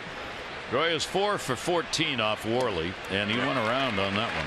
Home plate umpire with a call on it, Mark Wagner. Well, it's about the movement. I mean, you know, the amazing thing about Dustin Pedroia, it's tough to strike out. Very rarely when you get into a hitter's count, 3-1 is, but he's going to chase something out of the zone. But again, the way Worley can manipulate the ball, cutting, sinking, can be pretty effective if you throw enough strikes. 3-2, and he'll walk him, and Pedroia will take off just to make Caleb come back to get it. So the ever dangerous leadoff walk here in the 4th inning. On Saturday, as part of Fan Appreciation Weekend, the Orioles take on the Diamondbacks, 7:05. First 25,000, 15 and over, get the Orioles fitted sweatshirt. And you can prepare for the chill of fall as the race heats up. See you at the ballpark. That'll be Saturday. Get your tickets at Orioles.com. Pedroia on, Holt and then Betts to follow. A couple of walks surrendered by Vance Worley. Holt, a base hit, single. He's 1 for 2 in the ball game. Over the top, that one's going to miss, maybe a little low for a ball. Holt getting his first look in this series at Worley. Lifetime 0 for 1. One away. Pedroia not a big lead, but takes off. Little grounder on a run and hit and run. Got to go to first, and Schoop will get the out. Yeah, so many options when you have Brad. Brock Holt, he can handle the bat. You got a little bit of speed. Again, somebody has to cover, as it turns out. Worley makes a nice pitch, so you do get an out. You can see Hardy come into your picture. He was covering the base, so they expected Holt, if he was going to run and hit and run, whatever you want to call it, that Schoop would stay in his position, so they get an out. That'll bring up Mookie Betts. Betts has had a single, a run scored, and he's walked. Betts with a 9-game hit streak, and he's done a lot of taking of those first pitches, and he dives right there down low for a ball. He is 0 for 3 off Worley. And the reason, if you're John Farrell and you manage the Red Sox, I mean, Betts is at what, as you mentioned, Gary, 353 with runners in scoring position. Ortiz is at 357. Ramirez is over 350. A lot of really tough outs coming up. Taken outside. Bullpens called on in September in key games, and boy, these two have risen to the occasion. Yeah, I mean, very few runs. Orioles given up 6 runs, and or actually, I guess the Red Sox 6, but 5 of those are earned, and the Orioles at 8. The Orioles bullpen the day back a little bit stronger than it was. Worley not happy with those pitches, and the count goes to 3-0. Well, you don't have it open, yeah, but you got Ortiz. I mean, Dunsing's pitched so many times. Yeah, you don't really have a lefty at this point in the game that you feel like you're going to bring in. So Ortiz on deck. 3-0 delivery taken, and he's on 4 straight. That's 3 walks surrendered by Worley, 2 in this inning. Well, I think what's scary is that they're not close. We saw Chris Tillman, and you kind of wonder his command. Stuff looked good, but he was missing his target. But they were a little bit closer. And all these balls are really right out of your hand. They're non-competitive pitches. This is the second time in 2 at bats Ortiz is going to come up with the big RBI chance. He's not been happy with some of the calls made, and Mark Wegner need talk while Caleb Joseph talks to Worley on the mound.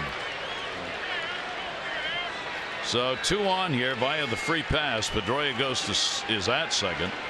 Betts is on at first, and Ortiz, a bases loaded walk and an RBI in the second inning, and he drew a walk. Well, we all know he does great umpires, and he turns around and tells them what he thinks. So you're going, you're borderline below average tonight. You might be flunking. If he said that, he'd be having a happy shower with a busted phone in the dugout. I'm kidding, but you're not even supposed to. I mean, you're not even supposed to talk to umpires about balls and strikes. Not like the old days where you could actually. Now they just go. See you.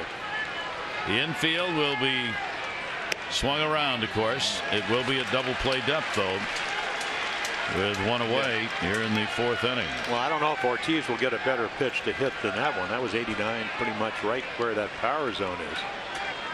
And there, I mean, outside middle. 0-1 count. And then there's the pivot pitch, the cutter in on his fist.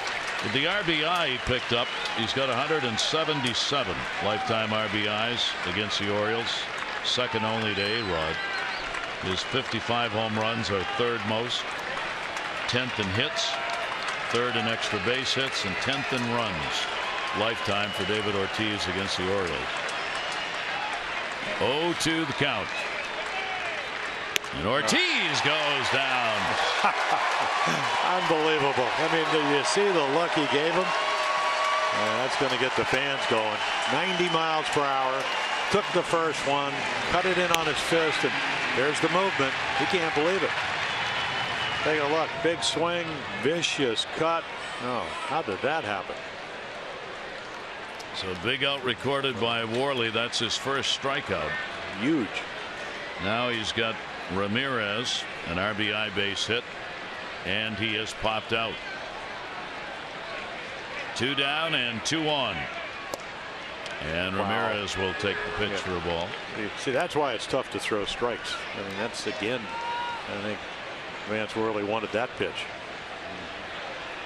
Ramirez 3 for 9 with a home run off Worley. Pedroia is at second base. Betts is on at first. 1-0 sliced the other way. Couldn't catch up on it. Well, he came in with the bases loaded and it jammed Ramirez and got the pop-up. So big, huge out, especially when the game's tied now at 3-3. As the Sox certainly could have had a much bigger second inning. They already had scored 2. 35th appearance, 4 as a starter for Worley.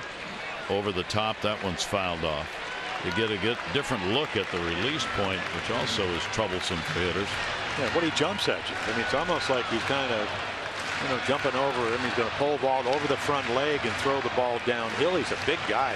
Probably got to be 245 pounds. Very solid. So he is.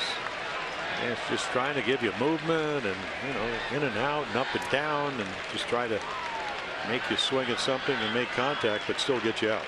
Timeout asked for by Caleb Joseph. 1-2. 2 runners still remain. Red Sox 2 for 6. Runners in scoring position tonight.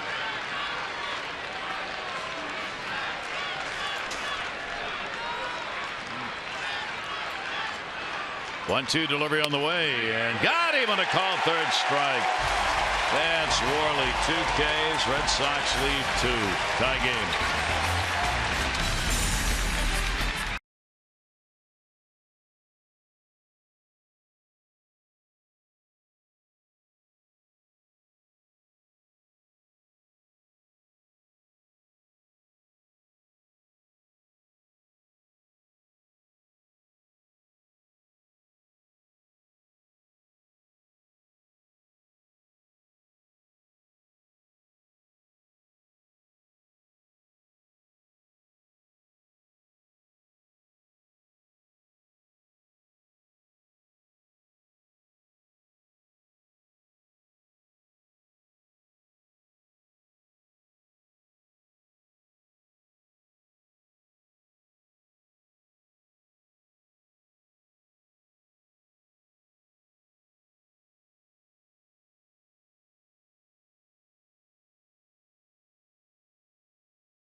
Regular game to be played against the Orioles here.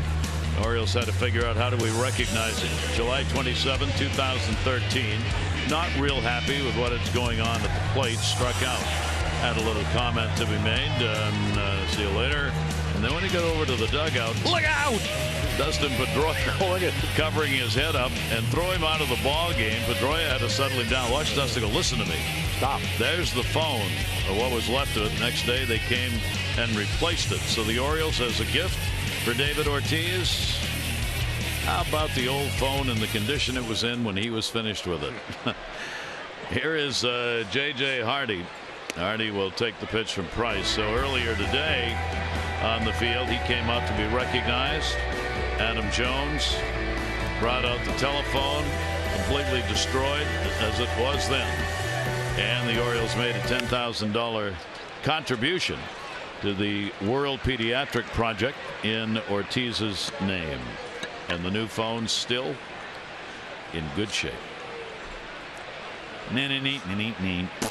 End of story. Hardy, a base hit, his first time up. Stubb and Joseph to follow. 3 runs, 5 hits for each team. Pitch to Hardy will be taken away. Well, the Mancini home runs, I mean, it just kind of brings everything back into focus where now Price has to worry about every pitch. Didn't do that in the last game in Boston where they got him 12. And Hardy swings through one up and strikeout number 2. But I mean, this is actually for David Price, who's 2-7 in the playoffs. I mean, it's a good primer. They're trying to get to the postseason. you can't expect to get a lot of runs in the playoffs, even though the Red Sox have a great offense. And right here makes a great pitch. First time up, JJ hit a rocket in the left for a base hit. Drew Stubbs drew a walk his first time up. Stubbs with a 4 for 11 off Price will take the pitch away for a ball. Red Sox have had a lot more chances. They've left 8 on base, bases loaded in the second inning. 1-0 delivery. Stubbs will take a breaking ball that moves in on his hands and too far in for Price, and the count goes 2-0. Yeah, those are the good takes because what happens is if you swing at that pitch, it's hard to hit it fair. Probably going to break a bat. And now you get the count in your favor where maybe you get a ball that's a little bit more over the plate. Stubbs waiting on it. Price again. This time he gets it over the corner. So Stubbs 6 for 27 off left-handers this year, but a career in which his numbers against left-handers have been good. Just not a lot of chances this year. 2-1 delivery to him. Drew will take it down low. Yeah, because if you look at David Price's average fastball, it's about a mile per hour faster, harder than the league average now. But what makes him David Price? He's big. He throws the ball downhill. He cuts it. He stays out of the middle. He's got the changeup. 3-1 delivery on the way, and he'll walk it. So the Orioles get a 1-out walk here in the 4th, and that'll be the second surrendered by Price. All right, PNC minor league report. PNC for the achiever in you. Yeah, so some names, Vieto we've seen. Oliver Drake's with the ball club. Chaz Rowe was up with the ball club. Jason Stoffel and Richard Rodriguez having good years, and that's all at AAA. If you look at the PNC minor league report, and that's again 30 Oliver innings Drake here. pitched, yeah. Now he's learning with fastball command. The game never becomes easy, but it does become less difficult. He's pitched well in September for the Orioles. 1 down, a runner on. Caleb Joseph grounded out his first time up, and the pitch away for a ball. Now the great thing about having Stubbs on, if you do hit a double, good chance with his speed, he's got a chance to score.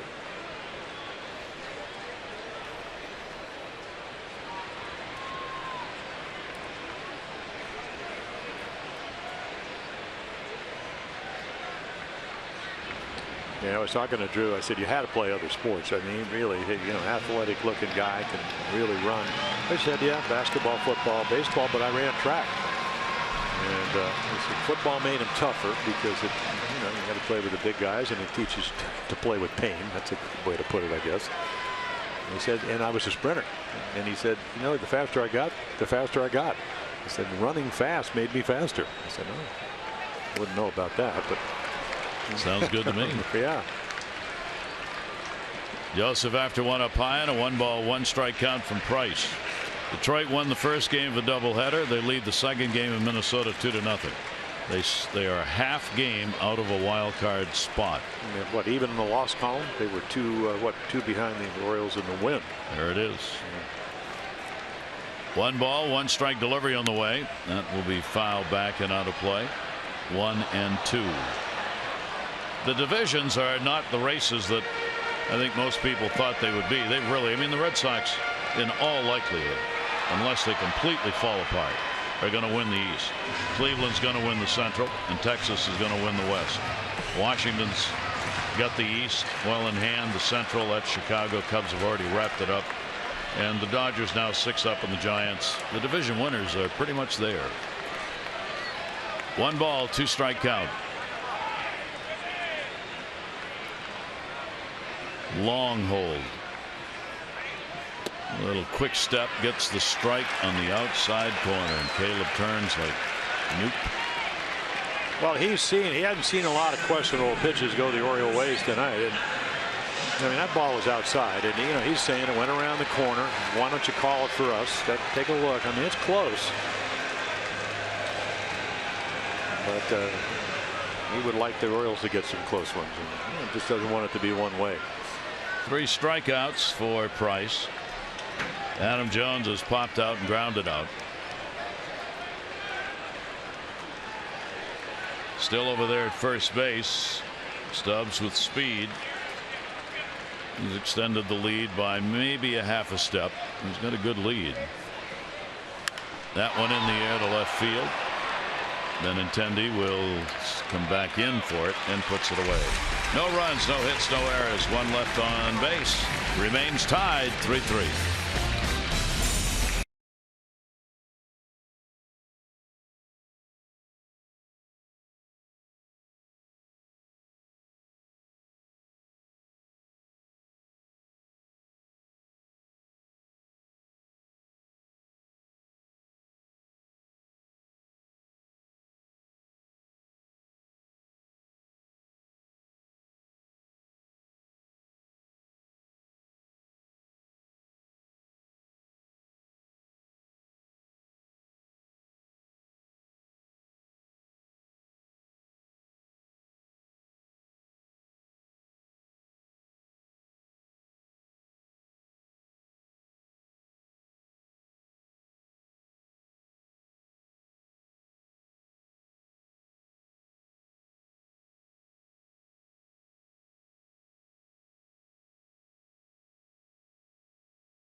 Fame Day, and this September 22 is 2002. Maddox 15th for his 15th consecutive season. Only Cy Young and he are pitchers to have done that. 69, Willie Mays, the second major league player to hit 600 career home runs. Of course it was the Babe. And on this date in 66, the Orioles clinched the first pennant in Baltimore. Jim threw that game, went the distance for the win at Municipal Numero Uno Pennant Department here in Baltimore. Big Hall of Fame day. Yeah, it was. Well, you know, 50th anniversary, and you know, saw Russ Snyder, who made a diving play, 2 outs in the ninth. And the great thing about that, not that the playoffs aren't a great thing, was that you knew you were going to the World Series. First time the Orioles ever did it. It was a pennant. Yeah. Back then, walked into the locker room knowing that you were going to play the Dodgers. It appeared to be the Dodgers. There were no intermittent road stops. No division, no championship. Shaw will take the pitch inside. And Vance Worley kind of living on the edge here. A lot of big outs. You know, struck out Ortiz and Ramirez with a couple of guys on in a 3-3 ball game. But again, not happy with his command. Shaw's 0 for 2. He has struck out, grounded out. Vance will get the pitch down low again. And he falls behind 3-0. Leadoff walk. Surrendered in the fourth. 3-1. Yeah, and then again, Travis, you know, Shaw, I mean, he has 16 home runs, so he doesn't want to get into these hitter count. He can hit the long ball. 3-1 delivery. That's going to be in the inside corner. Yeah, so you give up on it because of the movement. And I think 3-1, he's just trying to get something over the plate with a little bit of late life, and he did. Shaw 3-2. And another leadoff walk. Yeah, good eye. And you'll probably see the pen getting up again. That's 4 walks surrendered by Vance Worley since coming on in that second inning. Chris Tillman, shortest outing of the year, inning and 2/3, 3 runs, 5 hits, non-decision. Worley's been in here since, at the final out in the second when the bases were loaded, and has held them down, but it's the walks. So Hunter's up for the second time in the Oriole bullpen. Here's Jackie Bradley Jr., a triple, a run scored, and he's grounded out. He wanted that one. Yep. Big cut. The smaller in stature players for the Red Sox are not smaller in stature cuts. No. Well, what he does too, PEDROIA and him and Benintendi, all of them will take a real home run rip. Well, check out the Ortiz late kick. I mean, there's a good strike on the outside corner. Had no interest in swinging at it.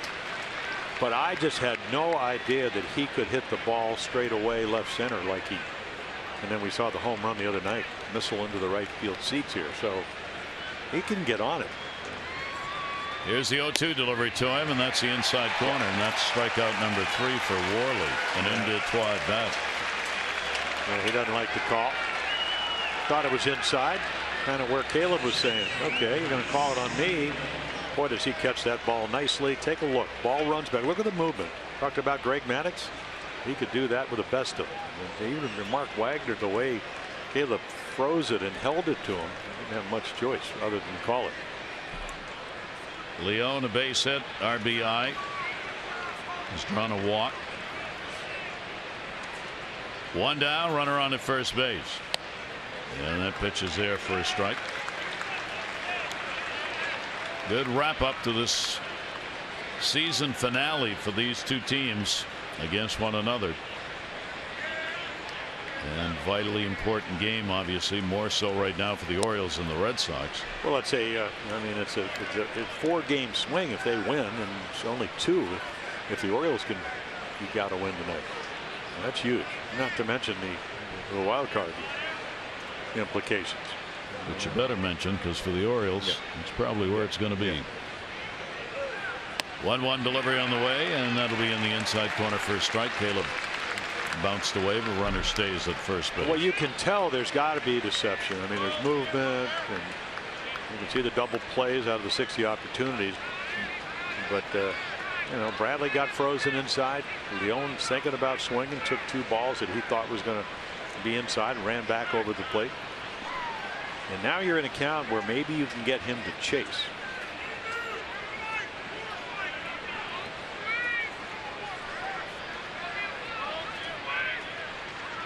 One-two, runner off first, and then a dismiss. Worley was ready to go to the dugout. 2-ball, 2-strike count.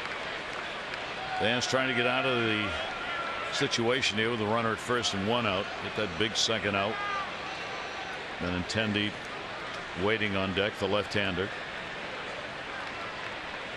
Runner going nowhere at first, and that's right there. And he got it. Well, I mean, have you ever seen a guy that's having a really good offensive year, even though he's struggling, take his arms up 3 times and the balls just run back? I mean, all 3 times he thought the ball was inside, and that late 2-seam movement gets the strikeout. So the last, what now, 4 strike, or at least 4 outs are all via the strikeout for Vance Worley. 2 down. Shaw remains on at first base. Benintendi is struck out and flied out. That one's all the way to the backstop, and down to second base goes Shaw. Yeah, and the ball's got to be blocked. I mean, it's in the dirt. This ball's that Caleb prides himself. Now, he doesn't catch a lot. Maybe that has something to do with it, and it does bounce. Go down and get it, and it just stays down. You try to stay below the hop. Couldn't do it, or didn't do it. So runner in scoring position again for the Red Sox. And Shaw has pretty good speed. I mean, 5 out of 6 coming to stealing bases. So well, he's got 2 down, so he's going to go on anything remotely touched here as well. Well, I'm just saying, if he hits a line drive, you know, it's not like he's just the first baseman that doesn't run well.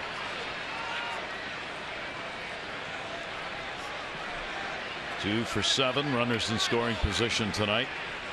Benintendi with a 2-0 count. Worley's delivery to him. Inside corner, 2-1. A lot of tough pitches being thrown on both sides in all 4 of these games. Even though the Red Sox won the first 3, pitchers have really had to work. 2-1 delivery on the way, and that's going to be a base hit. Making the turn, Shaw, they're going to bring him. Here's the throw, Trumbo cut off, run scores. They will get the out at second base. Benintendi a single, an RBI as Shaw came around to score. But this one just had enough on it, out of the reach of Jonathan Schoop. And the play at the plate, they take the out at second. 4-3.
These two teams are going to play this year in the regular season head to head. Here's what it looks like.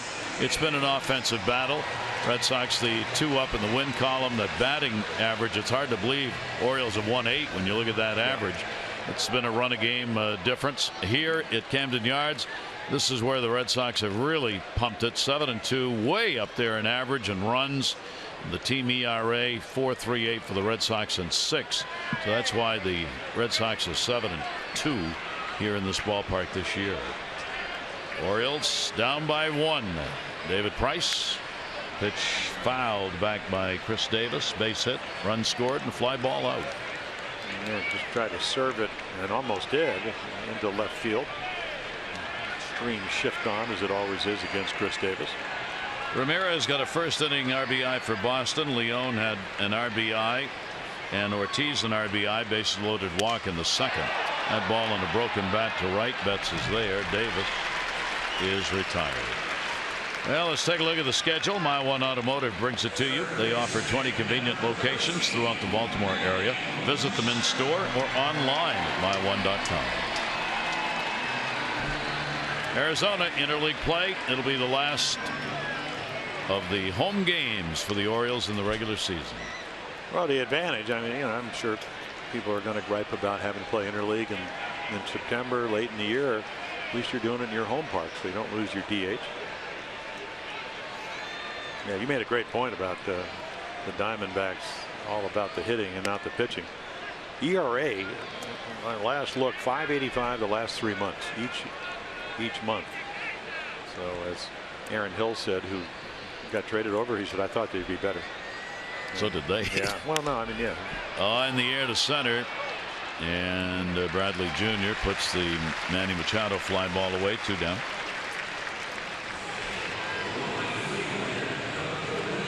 Heading to the ballpark tomorrow. Well, hang out with us at Masson Booth on Utah Street. Pick up free Masson Orioles giveaways and take free social snapshots.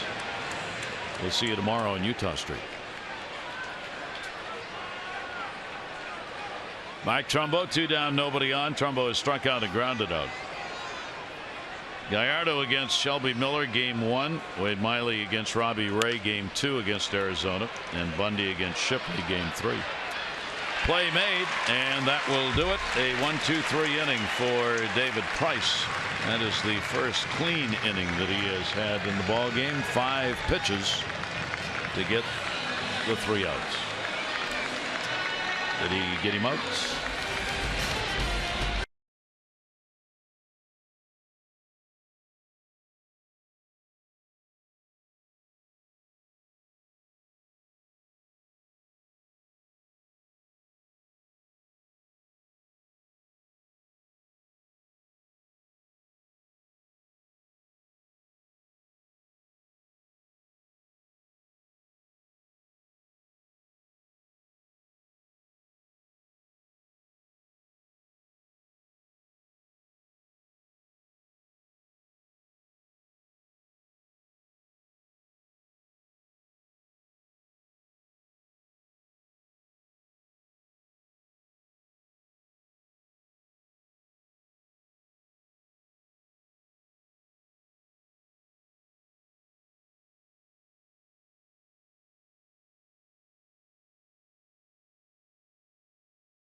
Take a look at the strength of schedule for the teams who are battling both for a division in the East and mostly of the wild card. Toronto, based on teams above below 500 and their win percentage. Toronto, the toughest schedule, not far behind the Yankees, a bit behind that the Orioles. Then you got the Tigers, the Astros, and the Seattle Mariners based on strength of schedule. would have seemingly the least problems, but of course that is not guaranteed. Yeah, if you're playing well, most teams think I don't even care who I play. And then Tommy Hunter says, I'm coming in. I pitched well for the Orioles after acquired from the Indians. And what he does, he throws strikes. You know, slider, fastball, still throwing the mid-90s. Two-seamer, a few more cutters than we saw before he was traded. And then there's Philly Davis, hitting instructor on the right, telling Mookie that's just what to expect. 0-1 the count, and the pitch on the outside corner for a strike. Seattle will have the Minnesota series 3-3 against Houston, and they've got 4 games against Oakland to finish up the season. That's their schedule for the rest of the year. Pedroia's flied out twice, drawn a walk. Tommy Hunter's pitch will be away to him. And a 1-ball 2-strike count. Pedroia, the .320 number against the Orioles, coming into the ball game this year. A home run, 4 RBIs. 1-2 delivery, a chopper. Hardy, long throw, and gets it. One away, 6th inning here at Camden Yards. Regular season comes to a close Sunday. Diamondbacks in 135 game. All fans get the Maryland Flag Orioles cap presented by DAP. Show your Free State pride and be part of that final game that will be meaningful. Kids 14 and under get to run the bases as they have all year after Sunday games at home. Tickets at Orioles.com. Oh, big weekend. You got the T-shirt on Friday night, the sweatshirt on Saturday, cap on Sunday, and all meaningful games as you mentioned. We need to figure out a way to win tonight and then have a good weekend against the Diamondbacks if possible. Holt to base hit. He is 1 for 2. Blue Jays, they've got the Yankees 4 games set, then the Orioles for 3. The Blue Jays close at Boston. They've got a 3-game set at Boston to finish out the year. They've already set their rotation. Porcello, Rodriguez, and Buchholz are going to go for Boston against Laureano, Stroman, and Marco Estrada. 0-1 count on Brock Holt. And a great pitch over the top on him. Nice little curveball. Well, Tommy Hunter has all the stuff, and I mean he still throws well. You know, had all kinds of abdominal problems in the off season. Again, he didn't really pitch much for Cleveland. And with O'Day out when they made the trade, he was an upgrade to the Oriole bullpen. 1-2 delivery on the way, hit hard and just under the glove. Jonathan Scope diving for it. Holt gets his second hit, 2 for 4. Yeah, I don't think Tommy's happy with the location. Hope that Jonathan lays out. Take a look right here, and then boy, when you roll on your glove wrist, you've seen outfielders do it all the time. Get the glove trapped, a lot of pressure, especially when you're a big guy. And again, 2-strike pitch. So that'll get Mookie Betts up. Yeah. Betts has been on all 3 times tonight. A single he scored in the first. He's walked his last 2 times up and been stranded in each case. Betts is 1 for 5 off Hunter. 7 hits the Red Sox, 5 for the Orioles. Red Sox lead at 4-3. Worley becomes the pitcher of record for the moment for the Orioles. A run on a hit, but 4 walks and 4 strikeouts in 3 1/3 innings.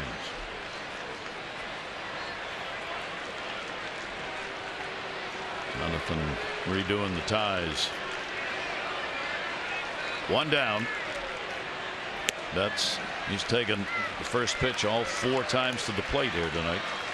Well, you know, when you can hit, and he can, he doesn't swing through a whole lot of pitches. And again, I think going into this game, of the last 47 pitches he swung at, he missed 4. So he can control the bat head. Wants to see what. That should be 2. Hardy, Scope, plenty of time. Orioles get the ground ball they needed. No runs on 1 hit, no errors, and nobody left on base on the do-ups when we come back.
providing innovative high-value dental and vision benefits to area employers and individuals. Smile.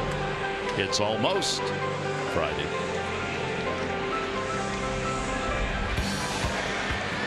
Red Sox lead at 4-3, but the Orioles had been down 3-0, battled back, got it tied, and then the go-ahead run coming in on the RBI. Benintendi getting his 4th RBI of this series in that 5th inning. David Price on the mound, 2 walks, 3 strikeouts so far. Orioles have picked up 3 runs on 5 hits off him, left 4. Trey Mancini, the big blow, 3rd inning. Picked up his 2nd major league home run in his 2nd start. And Price gets a strike in there. Yeah, change up in the middle of the plate. Got him out on the change up the first time. Threw him 2. Missed with 1 and then left 1 right down the middle. Game got tied at that point. The other way. That's going to be a base hit into the corner. Betts going over to get it. Mancini on his way to second. He goes in with a double, and he's off to some kind of start. Oh, there's your cutter that stays up. And that's the way you're supposed to hit it. Almost did it the first time, and the ball went foul. So, again, you know, it's boy, what a refreshing thing. There's your backdoor cutter, and boom. Didn't try to pull it. And you could see catches it up, and he's thinking triple coming out of the box. That's what you like to see with young hitters. But Betts gets to it very quickly. Otherwise, he would have liked to have gotten the 3rd. So the Orioles get a leadoff double. Potential tying run on at second. Jonathan Schoop has flied out and grounded out. And Mancini, it's his 1st major league double. All these firsts he keeps putting away. Well, let's see what Jonathan's approach is. You know, he got 2 hits last night. Used the middle of the field. He's got to be thinking situational hitting, hit the ball to the right side. David Price delivers. That'll be a swing and a miss and 1 in. But that's just an aired out. You know, I hope I hit 1. Of course, Price knows that. He's going to, you know, obviously, I mean, this guy got over $200 million to sign a long-term deal. He's not going to get on the same page with Jonathan, so he just runs the ball in on his fist. But you can tell when hitters are trying to go to the opposite field. They stay inside the ball. That was not what that swing was about. Swing and a miss. Jonathan now is 4 for 19. Lifetime off Price. Donnie Hart, the left-hander, with Ortiz due to lead off the 7th inning for Boston. And now let's see if David Price, you mentioned only 3 strikeouts. He would love with a 1-run lead to get a punch out here, especially since he has Jonathan 2 strikes, no balls.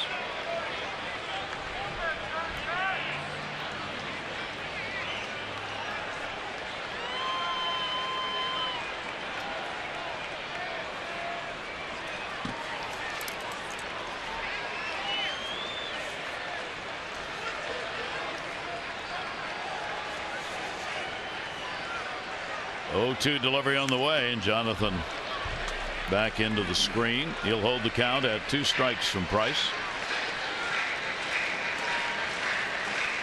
Jonathan's bat looks like heating up again. Went through a little dip there for a few games, but he had a couple of hits in the ball game last night, going 2 for 4. Yeah, he said, yeah, 1 was a bloop. I said, well, you've been checking out Mookie Betts. Yeah, he hits home runs, but he flares them in with the best of them. They all count. Yeah, they do. 0-2. Mancini off second base. And another one fought off. Keeps the at-bat alive. That was a tough one. Yeah, a little cutter. You know what you're trying to do. I mean, he's trying to strike him out there. If he did hit a ground ball, I mean, Brock Holt playing pretty much maybe a step up the middle, but thinking, okay, maybe I'll get a ground ball to the third base side or the shortstop side, and then you don't advance the runner. And that's the one thing Trey Mancini, we haven't seen him run the bases, but he does not want to be going to third to a ball in his right.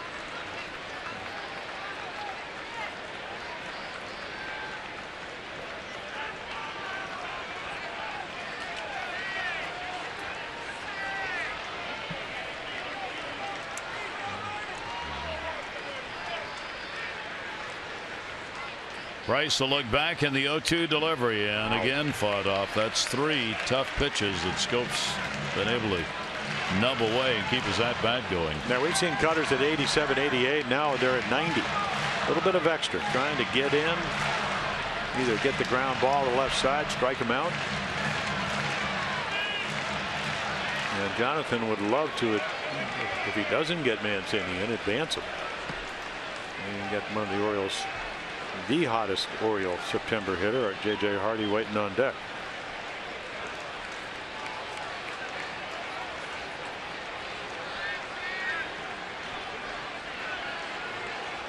Price wants the signs again. Schoop 239 off the lefties, and they can't get together with a runner on at second base here, so Leon will go out.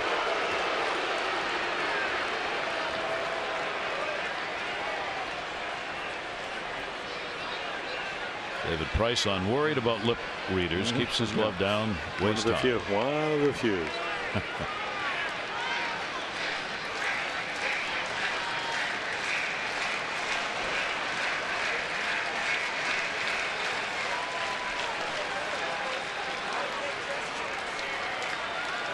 Mancini gets a big secondary lead.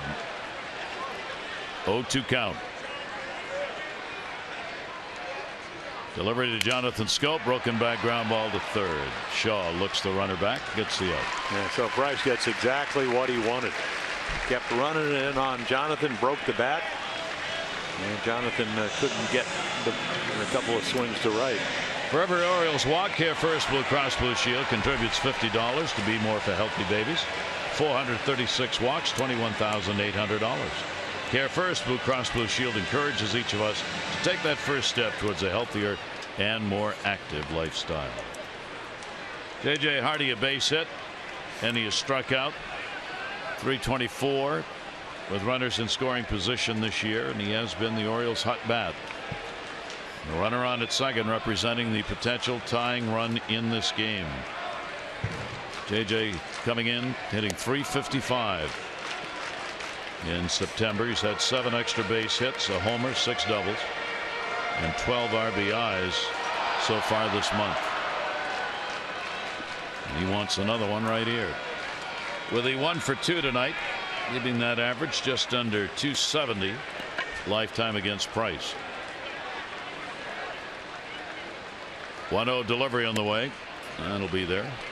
Yeah, he was commenting. I said, I don't know. It seems like you're playing like, what is he, 34 now? But you're playing like you're 29 or 30. And he said, for the first time in 12 years, his knees don't hurt.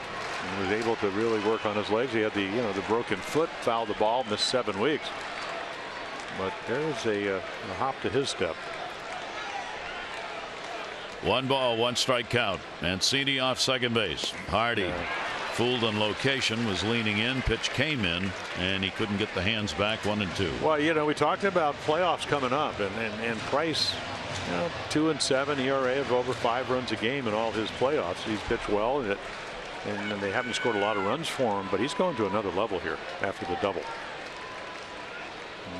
The stuff has got, the cutter's a little bit harder, and he knows what he has to do. Of course, the Orioles would like to change that. We'll see if they can.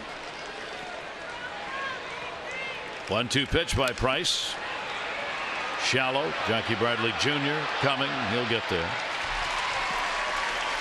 So Hardy is retired, 2 down. So Trey Mancini remains at second base, picking up the leadoff double here in the 6th inning. And Drew Stubbs will be the 3rd Oriole to try and get him home to tie this ball game up. Drew has drawn 2 walks. The only 2 walks surrendered by David Price have come to Stubbs. So Leon out to make sure how they're going to work this one. Yeah, 4 for 11 lifetime, and it's almost like he's, like we said, his last 3 starts hadn't walked anybody. So it's almost like he pitched around him. 2 down, 1 on. And the Red Sox leading it by 1.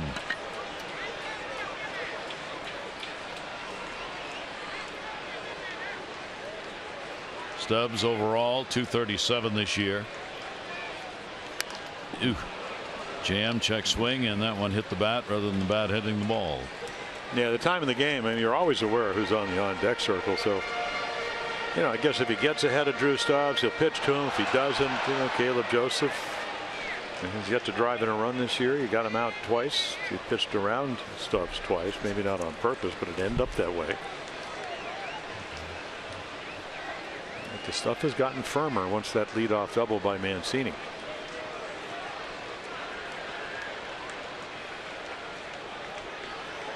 Oh, one delivery by the lefty, and that's going to be there for a strike. Stubbs just 208 with runners in scoring position, but not a lot of chances this season. Price coming after him in this at bat, 0-2.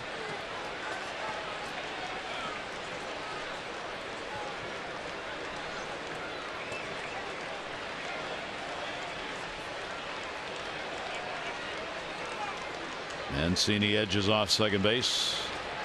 Price's delivery to him inside.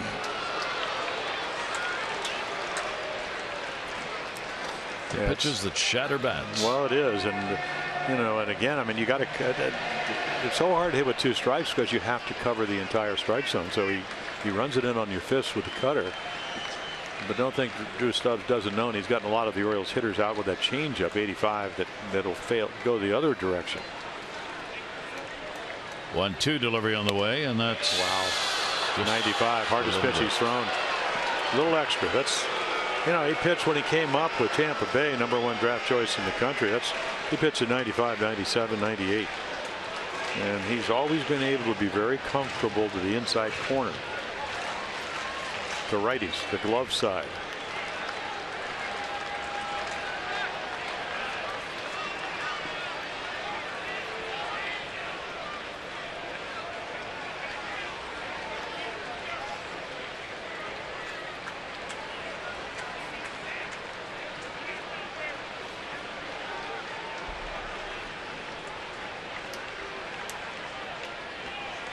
Two down. Base hit ties it up. Drew Stubbs came up, took a little off it, and gets his 4th strikeout. No runs, 1 hit, no errors, 1 left on base.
Highlights tonight. Chris Tillman trying to win his 17th. Struggles early. Leon, who was 0 for 12 in this road trip. He drives in Bradley, and then, boy, the big swing by TREY Mancini.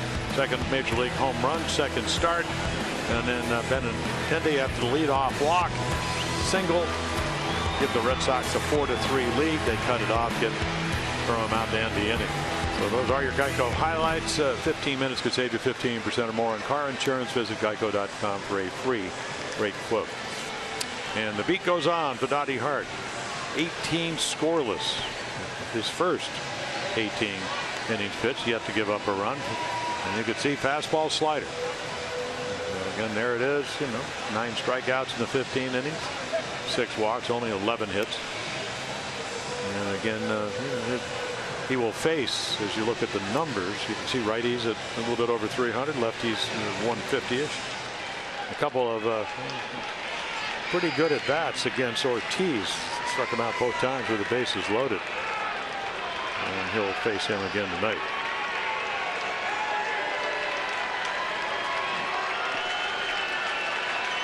Orioles employ the shift here as we go to the 7th inning. Ortiz 2 walks, a strikeout, RBI with a bases loaded walk in the 2nd inning. Hart's pitch to him, misses for a ball. Ortiz 296 off left-handers, 325 off righties. Only 4 of his 36 home runs have come against left-handers. Ortiz a career 30 home runs hit here at Camden Yards. 1-0 pitch to him and a wave at it. Yeah. You don't see too many of those kind of swings.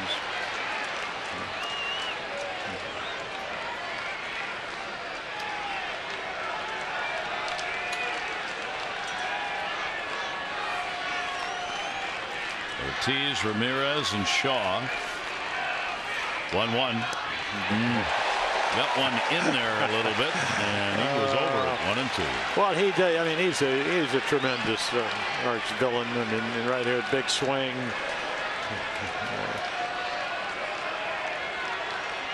Not going quietly into the night in his last game at Camden Yards over the regular season. 1-2. Hart drops down. Ground ball will go into the shift, played by Jonathan Schoop. 1 away here in the 7th inning.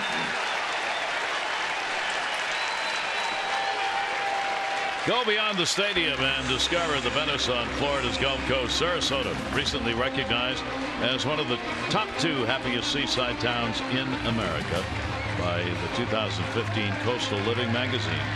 Plan now to visit Sarasota. Go to Sarasota, visit sarasota.org. Well, Sarasota's been known to put a smile on people's face. When I moved there, it was called a drinking village with a fishing problem.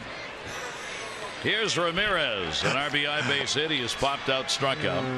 Did you do anything to change that? Famous sign on Siesta Key. Really? Yes. That's classic.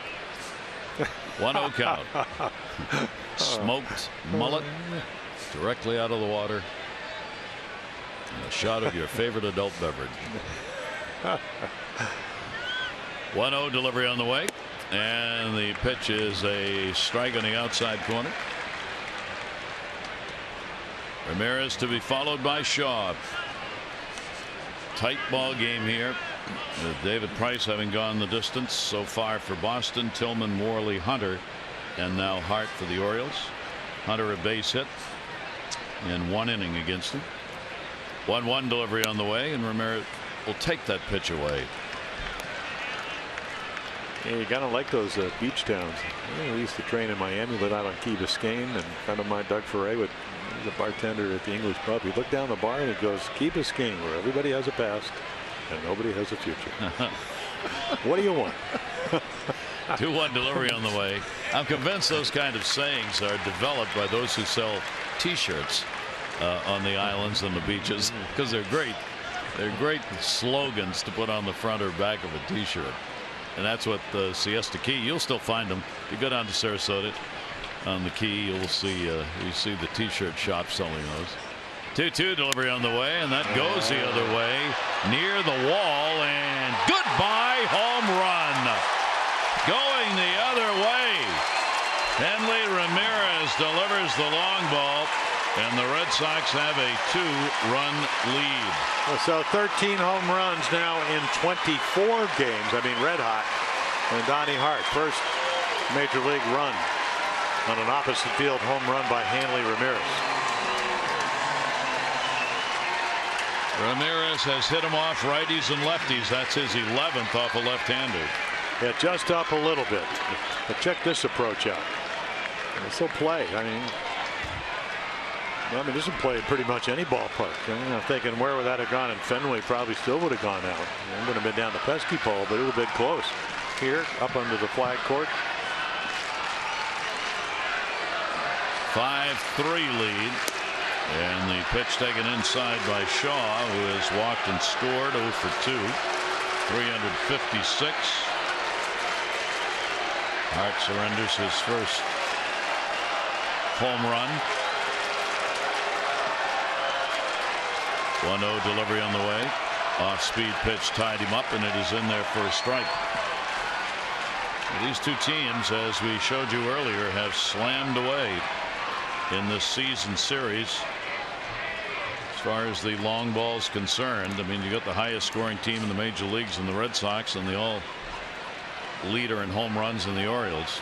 And the great pull the string on that one, 1 and 2. Yeah, well, Shaw a couple of points coming in under lefties. I mean, 4 of his 16 home runs against the left-handers, but hitting 198.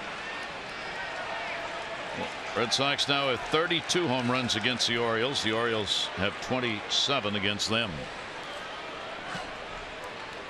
1-2 delivery and swung on and missed. Waved at it. Hart went away. Well, I mean, to me, you don't want to give up home runs, but you get an idea that, I mean, he is really tough against lefties. He steps at you. He can command his stuff. And again, as you move forward with Donnie Hart, you're always looking for a left-handed specialist. But you're also looking for somebody who can get right-handers out. Buck Showalter, any manager will tell you, it just gives me more breadth and more depth if I want to, get through an inning. Don't have to right and left my way through the back end of the bullpen. Jackie Bradley Jr. will take a pitch on the inside corner for a strike. He's hit 248 off lefties, 285 off the right-handers coming into tonight's game. Triple runs scored, 1 for 3 in the game, 5 for 14 in this 4-game set. The 0-1, that's in there. Like he'd been watching and seen Hart go in, out, so he thought that was going to be out. Strided into the pitch, and it came in right on the fist. Yeah, I don't think he was looking for the fastball. And the 0-2 count.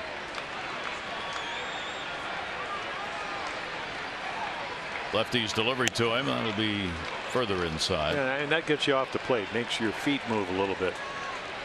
Every time I see Paul O'Neill doing games up in New York for the Yankees, who may won a batting title, hit 305 straight years, he said, Don Mattingly told me against lefties, and it's harder to do with 2 strikes, the breaking ball that starts at you, that's the one you want to hit. Bradley reaching, and he got him too, as he did with Shaw.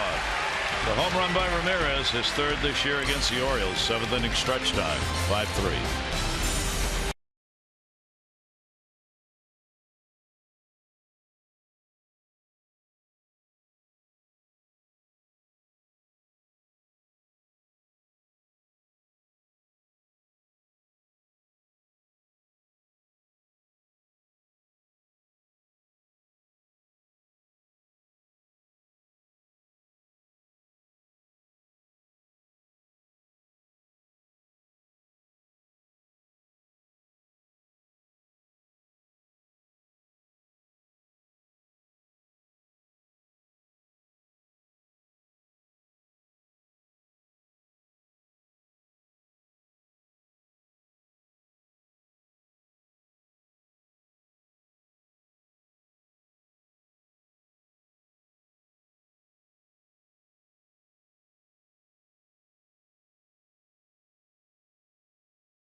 Wrap up the regular season at home. Arizona's in game 1. Gallardo on the mound against Shelby Miller. Masson 2, 6:30 O's Extra, presented by Southwest. Our game coverage at 7. All the access you need right here on Masson. David Price will work, bottom of the 7th inning. 5-3 now. Red Sox on top, looking for a 4-game sweep. Caleb Joseph leads it off. Jones and Davis. Caleb 0 for 2. He has grounded out and struck out. Price's delivery will be fouled off at the plate. Pitch number 90 for Price. Yeah, they 113 in his last game. Actually, they got a no decision against the Yankees, but it was usually anywhere from 101 to, I guess, the season high is 116. Winning each of his last 7, trying to extend that. 7 decisions. 0-1 count.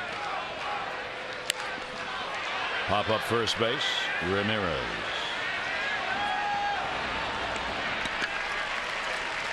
One away here in the 7th. Well, the annual fan favorites return. The 17 Orioles pet calendar presented by PEDROIA. Now on sale at Orioles.com/pet calendar at the ballpark and at the official team store in York. Proceeds benefit Barks, Baltimore Animal Rescue and Care Shelter. 16-month calendar. Players with their favorite dogs and cats. Each year the calendar sells out, so get your copy right now. You can go to Orioles.com/pet calendar. Adam Jones an 0 for 3 in the ball game. He is 2 for 14. A homer, a couple of RBIs in this 4-game set. And that at least the faking a bunt does bring Shaw in. And he will take the strike. At least for 1 strike, and then he'll move back a couple of steps. Adam has been held down pretty much by the Red Sox staff this year. He's a .285 career hitter against Boston, but .230 against them coming into the ball game for this season. Yet he's driven in runs. Swing and a miss on one, up and away. And Barnes up in the pen. Matt Barnes saw him a couple of nights ago. Hard throwing righty, fastball, curveball guy. In fact, their whole bullpen. We haven't seen Hembry. He throws 96 to 98. A lot of power arms. Not to mention their closer Kimbrel. He can get it into the high 90s. Here's the 0-2 delivery on the way. Red Sox have won their last 5 games to be played here in Baltimore. Trying to improve their season mark to 8-2 against the Orioles. And John Farrell's team just trying to extend their lead in the division. Their magic number is 6 to clinch the division. Any combination of Red Sox wins, Toronto losses.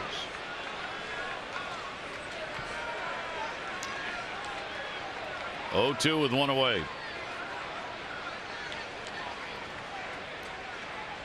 Adam Jones backs off a pitch inside. 1 ball, 2 strikes. Orioles continuing to struggle with those runs. 2 or fewer, 5 consecutive. They've picked up 3 in the ball game tonight. And you talk about the 7-game winning streak. Only against the Yankees in his last game has he given up more than 3. And the rest of them are 1, 0, 2 on 4 occasions. So not a good guy. That's why the Mancini home run is almost shocking. That'll go to the backstop.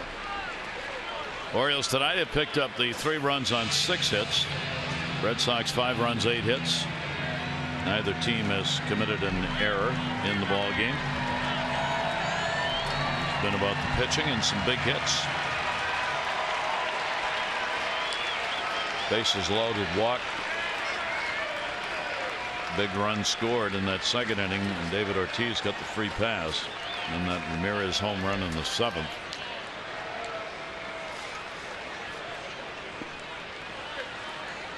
Price ready. Here's the 2-2. Jones will swing and miss.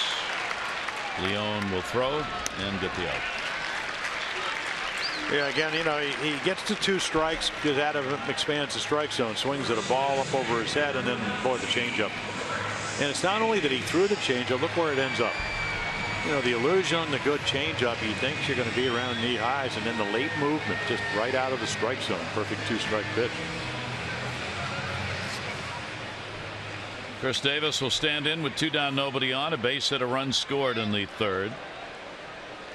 As Davis and Manny Machado had both singled ahead of the Trey Mancini home run. 2 down, nobody on. Bottom of the 7th inning. And the pitch by Price is down low for a ball. For Chris here in September, came in hitting .219, 6 home runs, and leads the Orioles in the month of September in homers, doubling up number of Orioles who have 3. Manny is second in September with 4 long balls. 1-0 pitch to him. Davis, a towering fly ball. It'll go right behind second base. It'll be played there on the shift, and that will retire the side. 3 up and 3 down.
On Masson, brought to you by PNC Bank, for the achiever in you.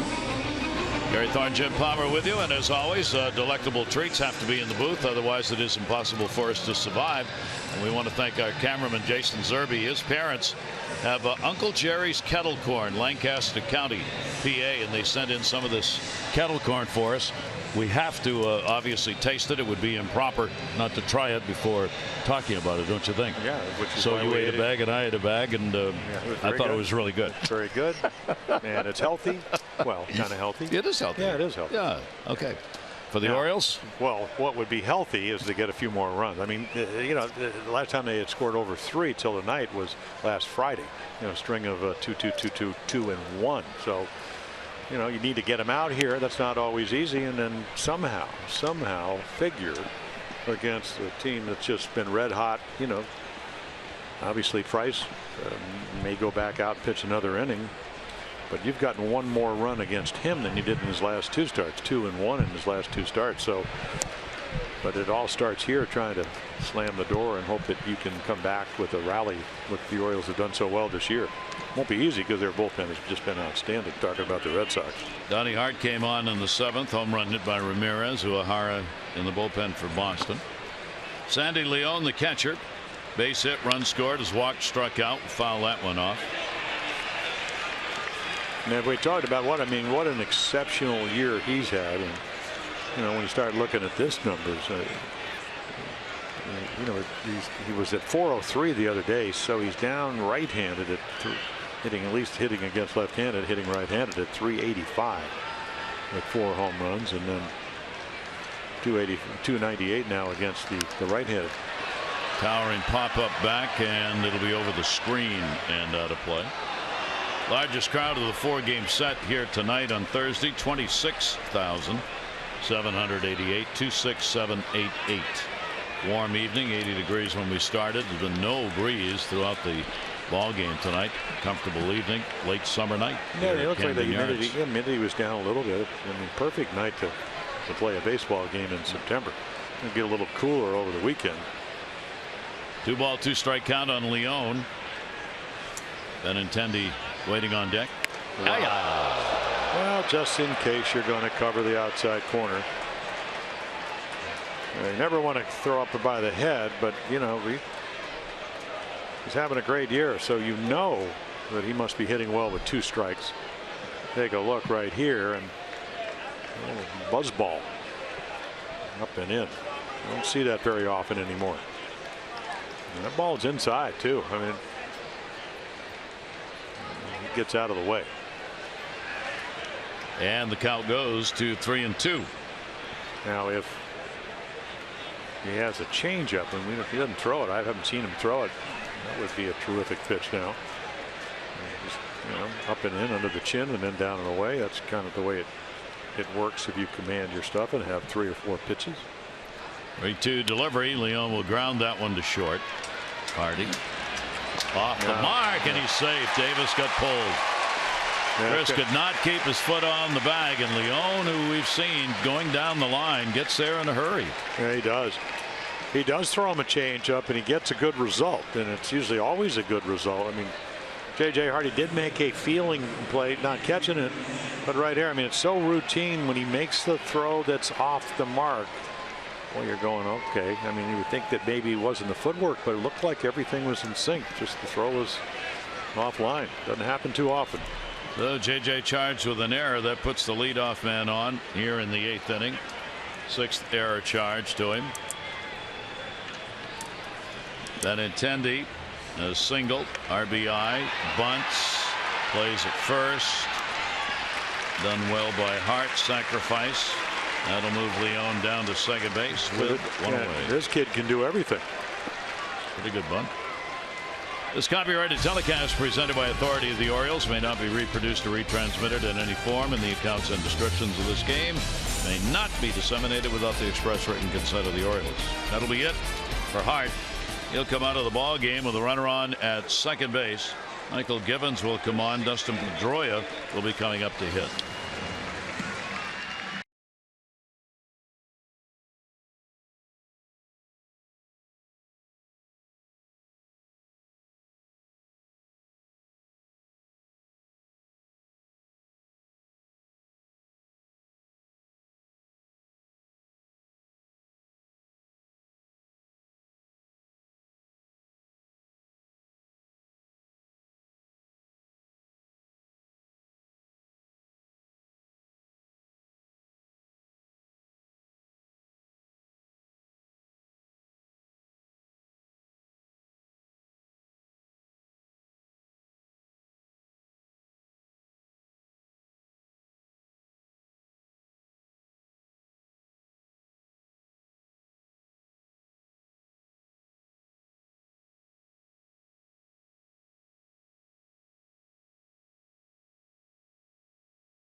Time brought to you by Miller Lite.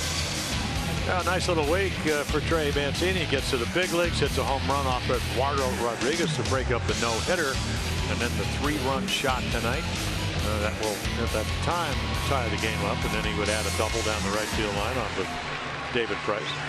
First Oriole ever to have home runs in each of his first 2 starts for the Orioles. So Michael Givens, pretty good year. Dominates righties. Look at the wins. 8-2, 89 strikeouts, 69 in the 3rd innings. Low numbers against righties, elevated numbers against lefties, and 6 home runs. Facing Pedroia. Runner on at second base with 1 away, and a big run out there. Boston 3 for 8 with runners in scoring position. Yeah, that number again, you'd like to get around 75 to 80% of your inherited runners. So Michael's number's a little bit elevated in that area. Pedroia's 1 for 5 off him, and a chopper. He'll wait for it to come down, look to third, go to first, and get the out. So there are 2 down. Moves the runner up. Well, the month of September in our notebook, some highlights so far.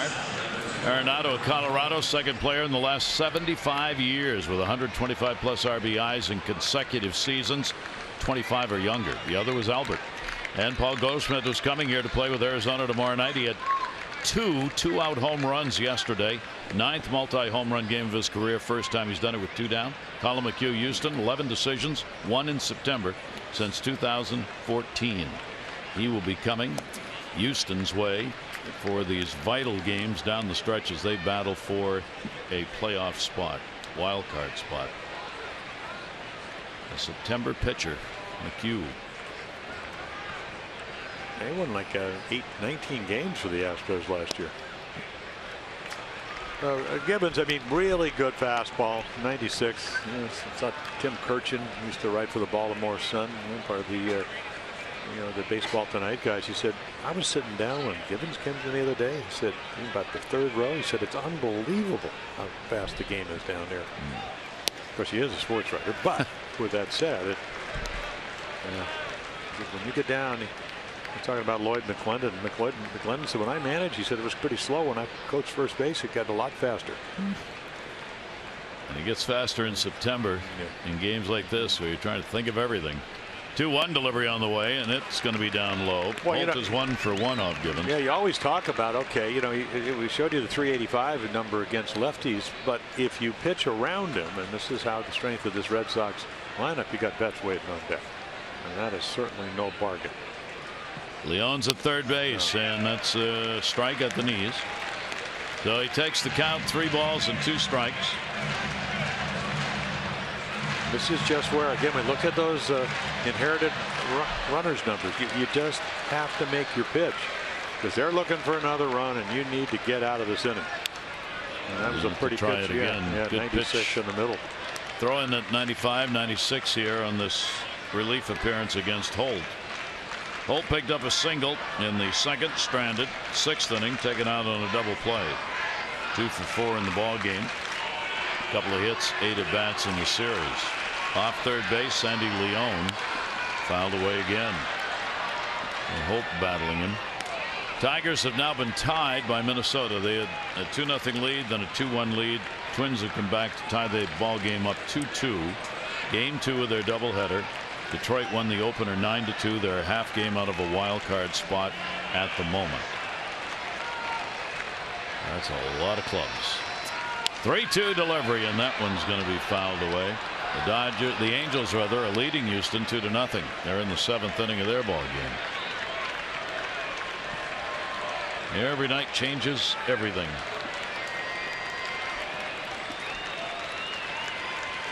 There's Leon at third. Gibbons after that 3rd out. 3-2 delivery again. He's pesky. I mean, even the first at bat against Chris Tillman ended up grounded out to second, but it was like 7 or 8 pitches. This is what he does. Contact hitter, spray hitter, occasional power, and can play everywhere.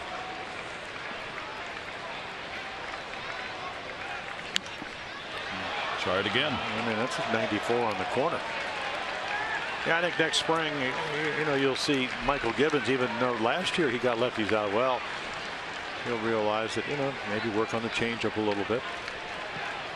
But to come as far as he has, being a converted infield, it's been a tremendous part of the Oriole bullpen.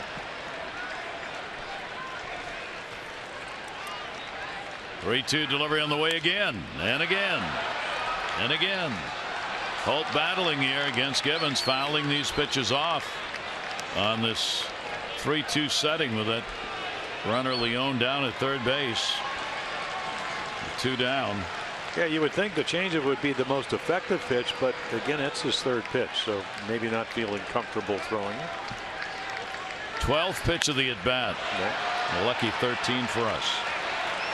He made the All-Star team back in 2015. He had a very solid year with the Red Sox. Ended up 280 batting average last season. And that's going to get Zach up in the bullpen. Gibbons throwing a whole inning full of pitches here in this one at bat. Leone watching from third base. Down there so long his neck got stiff. 13th pitch, 3-2 delivery. Wow, jeepers.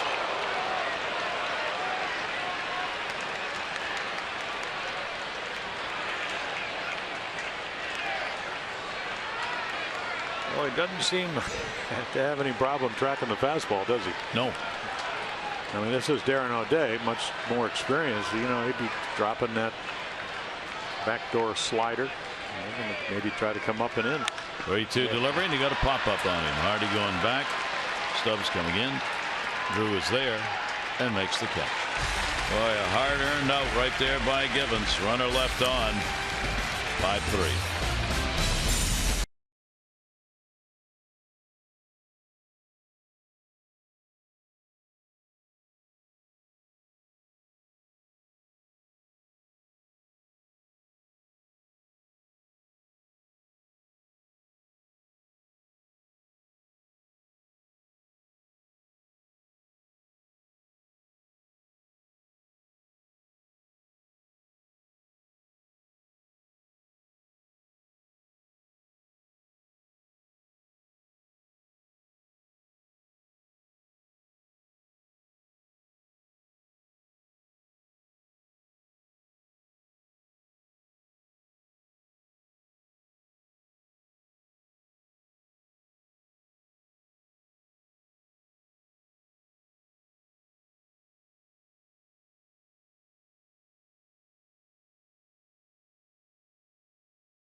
Be part of that magic. Don't miss the magic. It's available for free via streaming or download on SoundCloud. Orioles Charitable Foundation donating $5 to Shannon's Fund for each stream or download. Fund established in 2008 in memory of Shannon Baker, for the club's former director of community outreach. So we hope you'll be a part of that. Don't miss the magic. David Price trying to win his 17th game, and a nice effort. I mean, really, one pitch to TREY Mancini, three-run home run. And again, I mean, very efficient. Look at all the strikes, 72 out of 99. And he will leave with a lead as Koji Uehara came on. You know, we saw him a couple of nights ago, 12 pitches as he retired Chris Davis, Manny Machado, and TRUMBO, working on 11 scoreless appearances. Missed a couple of months with a pectoral tear. So again, the lefties, you know, look at those low numbers. Left-handers have not gotten a base hit in the last 23 at-bats. Koji works here to Manny Machado, and the pitch is taken inside. Manny a couple of singles, a run scored, and he is flied out. Uehara's 6th appearance against the Orioles this year. No runs, 3 hits, 5 innings. Manny on a breaking ball will take it. Yeah, Yankees, who keep clinging to the chalkboard, have lost tonight. They've been shut out. I'll tell you, that Tampa Bay team playing their best baseball over the last month. Snell won it. Colomé got his 35th save in that ball game. The Yankees, Sessa took the loss, giving up 2 runs, 6 hits over 6. 2-0. Tampa Bay beat the Yankees. Yeah, that's a good-looking rookie lefty, Blake Snell, for Tampa. 1-2 delivery on the way, and the pitch will be taken outside. Yeah, fastball, you know, now the velocity's down to maybe 87, 86. Good backspin, and then the splitter that goes down. 2-pitch pitcher. 2 delivery fouled away. Orioles very much in this year. They came back to tie it after trailing 3-0, and all they need to do is get somebody on base, bring the potential tying run to the plate. Yeah, they had a little team meeting yesterday. Said, hey, just have some fun. Let's relax. Of course, you have fun and relax when you win. It's pretty simple, right? And when you're getting hits. And Manny down to third, stopped by Shaw. There could be a game-saving play. well, again, 2-run lead. You know, you can play a little bit deeper. You don't have to worry about. I mean, getting the guy on. Really, I don't think he's really playing the double. I think he's more the fact that Koji doesn't have the kind of velocity. So it looks like Manny gets a splitter and hits it hard, but he makes the play look easy right there. I mean, nice first step movement, and then just to, because he gets it so quickly, accurate throw over to HANLEY Ramirez, and Koji goes just the way we planned it. Here's Mike Trumbo. He rips one foul. Trumbo's 0 for 3 in the ball game, 2 for 15 in this series. Mark II has been held down. His batting average about 200 against the Red Sox this year, but he's been able to take advantage of his hits with 5 homers and 12 RBIs against Boston. Well, you sit with your catcher and your pitching coach, and you bring in the defensive players early in the year, and you go, okay, how do we want to pitch a guy? And you can tell everybody, but the good pitchers, they can execute their game plan. We want to run the ball in on them, then we want to go soft away. We want to get ahead, and then when you're able to do that, sometimes they've done a great job of it on occasion. They've been really able to. And there's the splitter, 78. Shift on against him after the count went to 2 strikes as the Red Sox moved that infield all the way around, bringing Pedroia over to the shortstop side. And the amazing thing at Koji, I mean, Koji started in the United States, 10 years with the Yomiuri Giants, and he comes over here. He started, and he was a starting pitcher 2009. Even with a diminished velocity, he's not afraid to throw it over. 0-2 got him on the high pitch out of the strike zone, probably. So he kind of jumps at you, and then once he's kind of lulled you with a bunch of strikes, splitters, fastballs, up the ladder. We got a guy from San Diego with the Pat Dobson trade. Tom Dukes used to say stair step him. Just imagine you go up the stairs with your fastball. Exactly what he does. First strikeout for Koji, 6 against the Orioles tonight. Gary, he's averaging over 12 per 9 innings at age 41. Pitch will be taken for a strike. Trey Mancini, the long ball, 3rd inning. The Orioles got 3 runs on 3 hits that inning, and that's the only one they've scored in. Mancini picked up a leadoff double in the 6th, but the Orioles could not move him around. Swing and a miss off the table went that one. Hey, you got one going up and one dropping. And he's consistently be able to do it. Even last year, in a year where the Red Sox were 71 and 91, he had the broken wrist, so he missed time, but came back and Mancini got hit on the hand. Well, you hope he's all right, but you do get a base runner.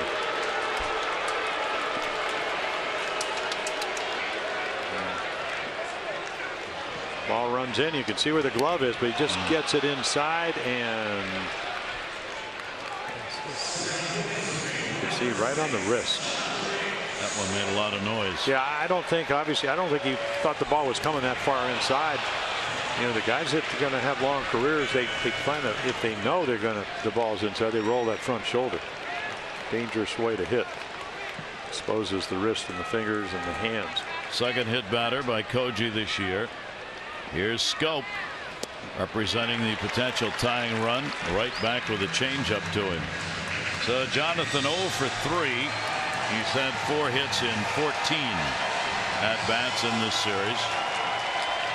Red Sox up by 2. Mancini on at first base with 2 away. Guajara's delivery to him, and Jonathan out in front pulls it foul.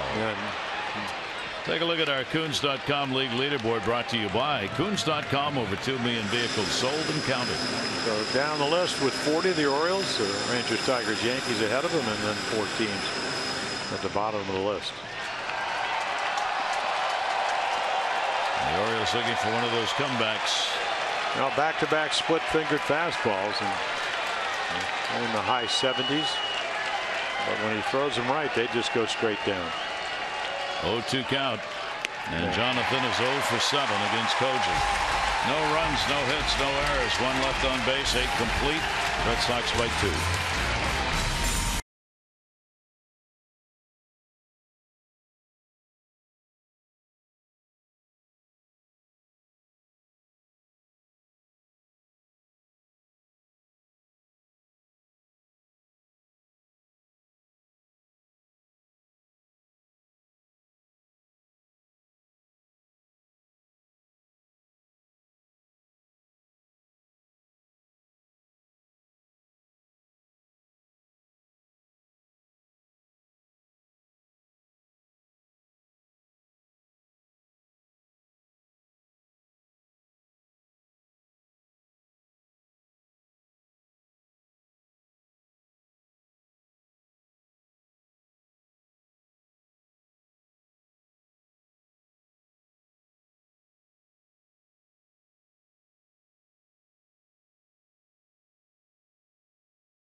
On Masson, brought to you by Southwest. Yes to low fares with nothing to hide.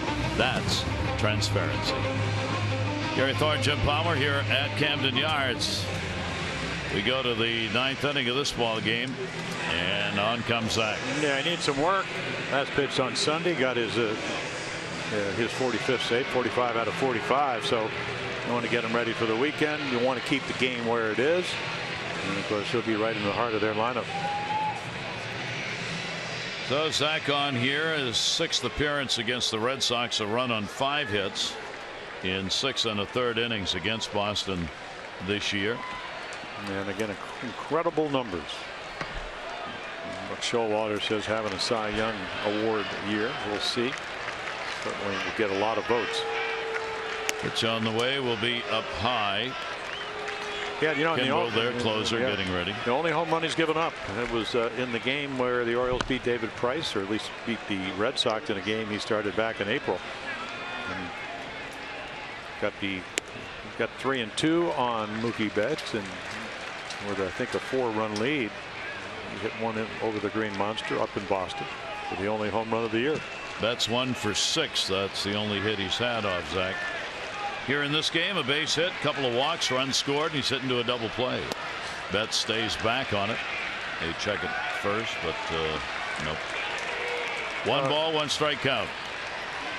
So it's Betts, Ortiz, and Ramirez here in the top of the 9th inning. Yeah, well, Tommy Hunter got him to bounce into a double play, which is kind of like a revelation. Great 2-seam fastball in on his fist. Delivery and step back and fouls it off. Hunter tonight worked an inning, gave up 1 hit. Worley 3 1/3 is the pitcher of record. That 4th run came in, the go-ahead run when he was on. 1 run, 1 hit. Hart, an inning and a third, gave up the hit and the home run to Ramirez. So 3 charged to Tillman, Indeed, Worley 1, and Hart 1. 1-2 pitch in the dirt, bounce right off Caleb Joseph. Yeah, you look at you look at Mookie Betts, and obviously much more power than Derek Jeter, but at the end of the day, when you watch Jeter hit over his 20 years, the only place you could consistently get him righty to righty was down and in with a 2-seam fastball. So it'll be interesting as Betts, who's only 23, matures, where if he does have a hole, most hitters have it at least somewhere where you can occasionally go. 2 strike pitch on the way is up high. So the count goes 3-2 from Zach. Red Sox have been able to get leadoff men on. Bradley had a triple in the 2nd inning. He would score after doing that. Leadoff walk, 5th inning Shaw. He would score. A couple of leadoff situations where they got runs out of it. That ball in the air to center. Adam Jones. So that'll retire Mookie Betts and David Ortiz in what may be his final appearance here at Camden Yards.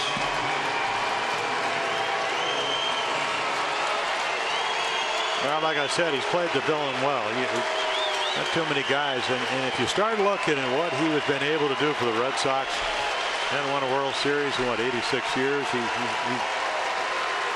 He's been in all three of them. And then you go back to what, 2013, 11 for 16 with 8 walks. Well, he's had some great, not only season but postseason memories. Everybody on their feet here for the most part. Both Red Sox and Oriole fans. And Ortiz will lash one out to left, and he's going to get a base hit. And probably will be run for. Yeah. So David Ortiz on with a single here in the 9th inning with 1 down. It's a hit off Zach Britton. Ortiz now 6 for 21 off Zach with 1 home run, and they're going to let him stay out there, I guess. Yeah. Or they had somebody to run who went back to the clubhouse and they can't find him. Yeah, I mean, why would you leave him out there? I don't think they want to, but whoever they wanted to run, I don't think was on the bench. And they can't find him. Here's Hanley Ramirez, and he will take the pitch for a strike on the outside corner. Ramirez a big home run in the 7th inning. And Hanley goes, come on, that ball was about 2 balls off the plate outside. Ramirez 2 for 4 in the ball game, 3 hits, 11 at bats in the series. 0-1 pitch on the way, and that's going to be outside. Pretty good approach. Johnny Hart gives up his first major league run, and he just took a fastball up and away and hit it into the flag court here. 9 hits for the Red Sox, 6 for the Orioles. 1-1 delivery on the way. Ramirez an upper chop on that one, goes to third. Manny Machado 1. Relay scope quick, not in time. Yeah, Hanley, you know, last year he played left field and didn't go well. This year, hitting, playing pretty good defense. Standing O for Ortiz as he walks off.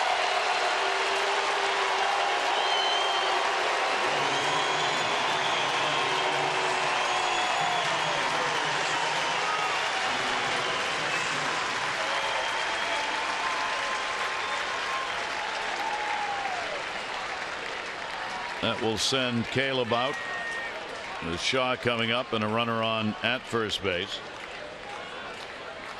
Shaw's had an 0 for 2 in the only times he has faced Zach. Chris Young's going to come on and pinch hit for him. Yeah, so Young's coming in. He's got the better numbers, 2 for 5. Well, great inside hitter, and you know, we saw him the other night. Took a ball that was with 2 strikes off of Kevin Gausman and kept it fair for a double down the line. 2 down, runner on at first. And the dirt stop made by Caleb. Yeah, they acquire him to do exactly what he's done, even though he had the hamstring problems. You know, good defender, wears out left-handed pitching. You know, he's also a veteran hitter that can play infrequently from time to time and still produce. You could see those numbers. What, 371 against the Orioles? And with home run power. 1-0 delivery on the way. That'll be grounded to third. Manny's got it. Goes to second to Jonathan. That'll do it. No runs, 1 hit, no errors, 1 left. Orioles, Hardy, Stubbs, Joseph will be due up. Kimbrel will be on to pitch.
.com/CareFirst to vote for tonight's CareFirst Fearless Player of the Game.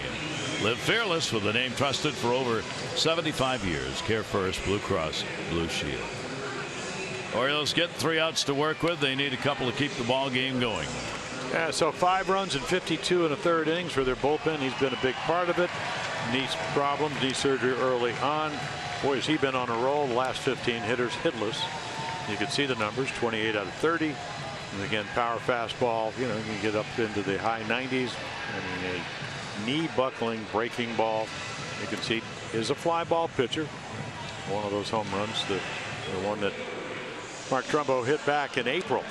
So again, and over the last 5 years, coming into this year, what about 225 saves? So accomplished closer, took 4 young players, sent them down to San Diego, and they got themselves a closer. Kimbrough will come on here in the bottom of the 9th inning, face Hardy. The base hit, a strikeout and flied out. Koji O'Hara worked an inning, 2 strikeouts. David Price, 3 runs, 6 hits over 7. He's the pitcher of record right now in the winning side. Vance Worley on the other side for the Orioles. Kimbrough delivers, and it will be a strike. Kimbrough's this year given up 3 runs on just 1 hit in 7 2/3 innings against the Orioles. It's his 9th game. He's had a loss and 4 saves against the Orioles this season. Here's the 0-1 delivery and foul back. Yeah, and really he does have a good breaking ball. Aaron Hill comes in for defense. Kim will be on deck.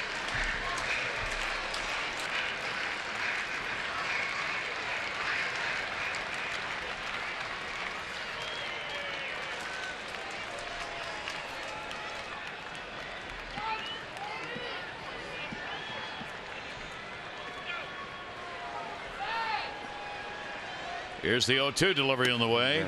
Wow. What did they want that pitch? JJ just like you got a reprieve. 96. Take a look. Reprieve it was. Yeah, Leon really does a nice job of freezing it somewhere around the outside corner, and Mark Wagner doesn't call it. 1 ball, 2 strike count. Hardy will go after it down the line. Betts going over, and that'll be in the seats. Yeah, you know, I ran into, I met Craig Kimbrough for the first time. I said, you reminds me a little bit of Doc Gooden, except Doc was a starting pitcher, that the curveball and the fastball are about equals. And I said, how do you decide what you want to throw? He said, well, sometimes it's situation of the game, what kind of lead I have, maybe previous at bats. So again, 2 outstanding pitches. You got to look for both of them with 2 strikes. Hardy will go down on a foul tip strikeout. Man, at 95, I mean, that's maybe a couple of ticks lower than he is, but he's able to, because of the strikes, get the Orioles' hottest hitter in September to chase. I mean, zoom ball right up out of the zone. Kim will hit in Drew Stubbs' spot. Stubbs had 2 walks and a strikeout in the ball game. Another one up the ladder to get the strikeout. Kim is 0 for 2 off Kimbrough. But a great number, 5 for 7 as a pinch hitter this year. Young-Soo Kim. Inside out foul. Well, the master of the bat control. You can see that's what you were talking about. So you come to the plate, what, 9 times, and you get on 7 times? 0-1 count on Kim. 4-game sweep is 2 outs away for the Red Sox. Tigers have come back, taking a 2-run lead over Minnesota. If the Tigers win and the Orioles lose, the Orioles will be out of a wild card spot. The Tigers will be ahead of them by a half game. 1 ball, 1 strike count.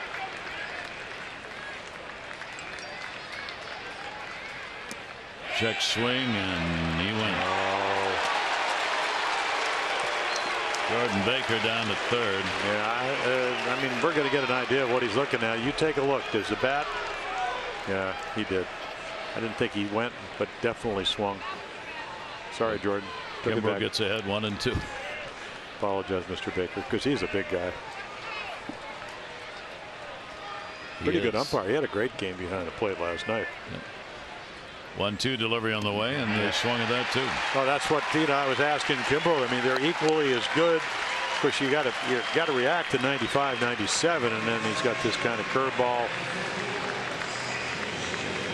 And he just gets. And look at Leon. Just easily could have gotten by him. Not only does he get in front of it, he catches it. And that's not easy to do. Orioles have been swept once before in a 4-game set this year. Seattle, the end of June, 1st of July, took a 4-game set. The Red Sox are on the verge of sweeping the Orioles in a 4-game set for the first time since it did it at home, 2011. Pitch will be taken away by Wieters. Matt in as the pinch hitter.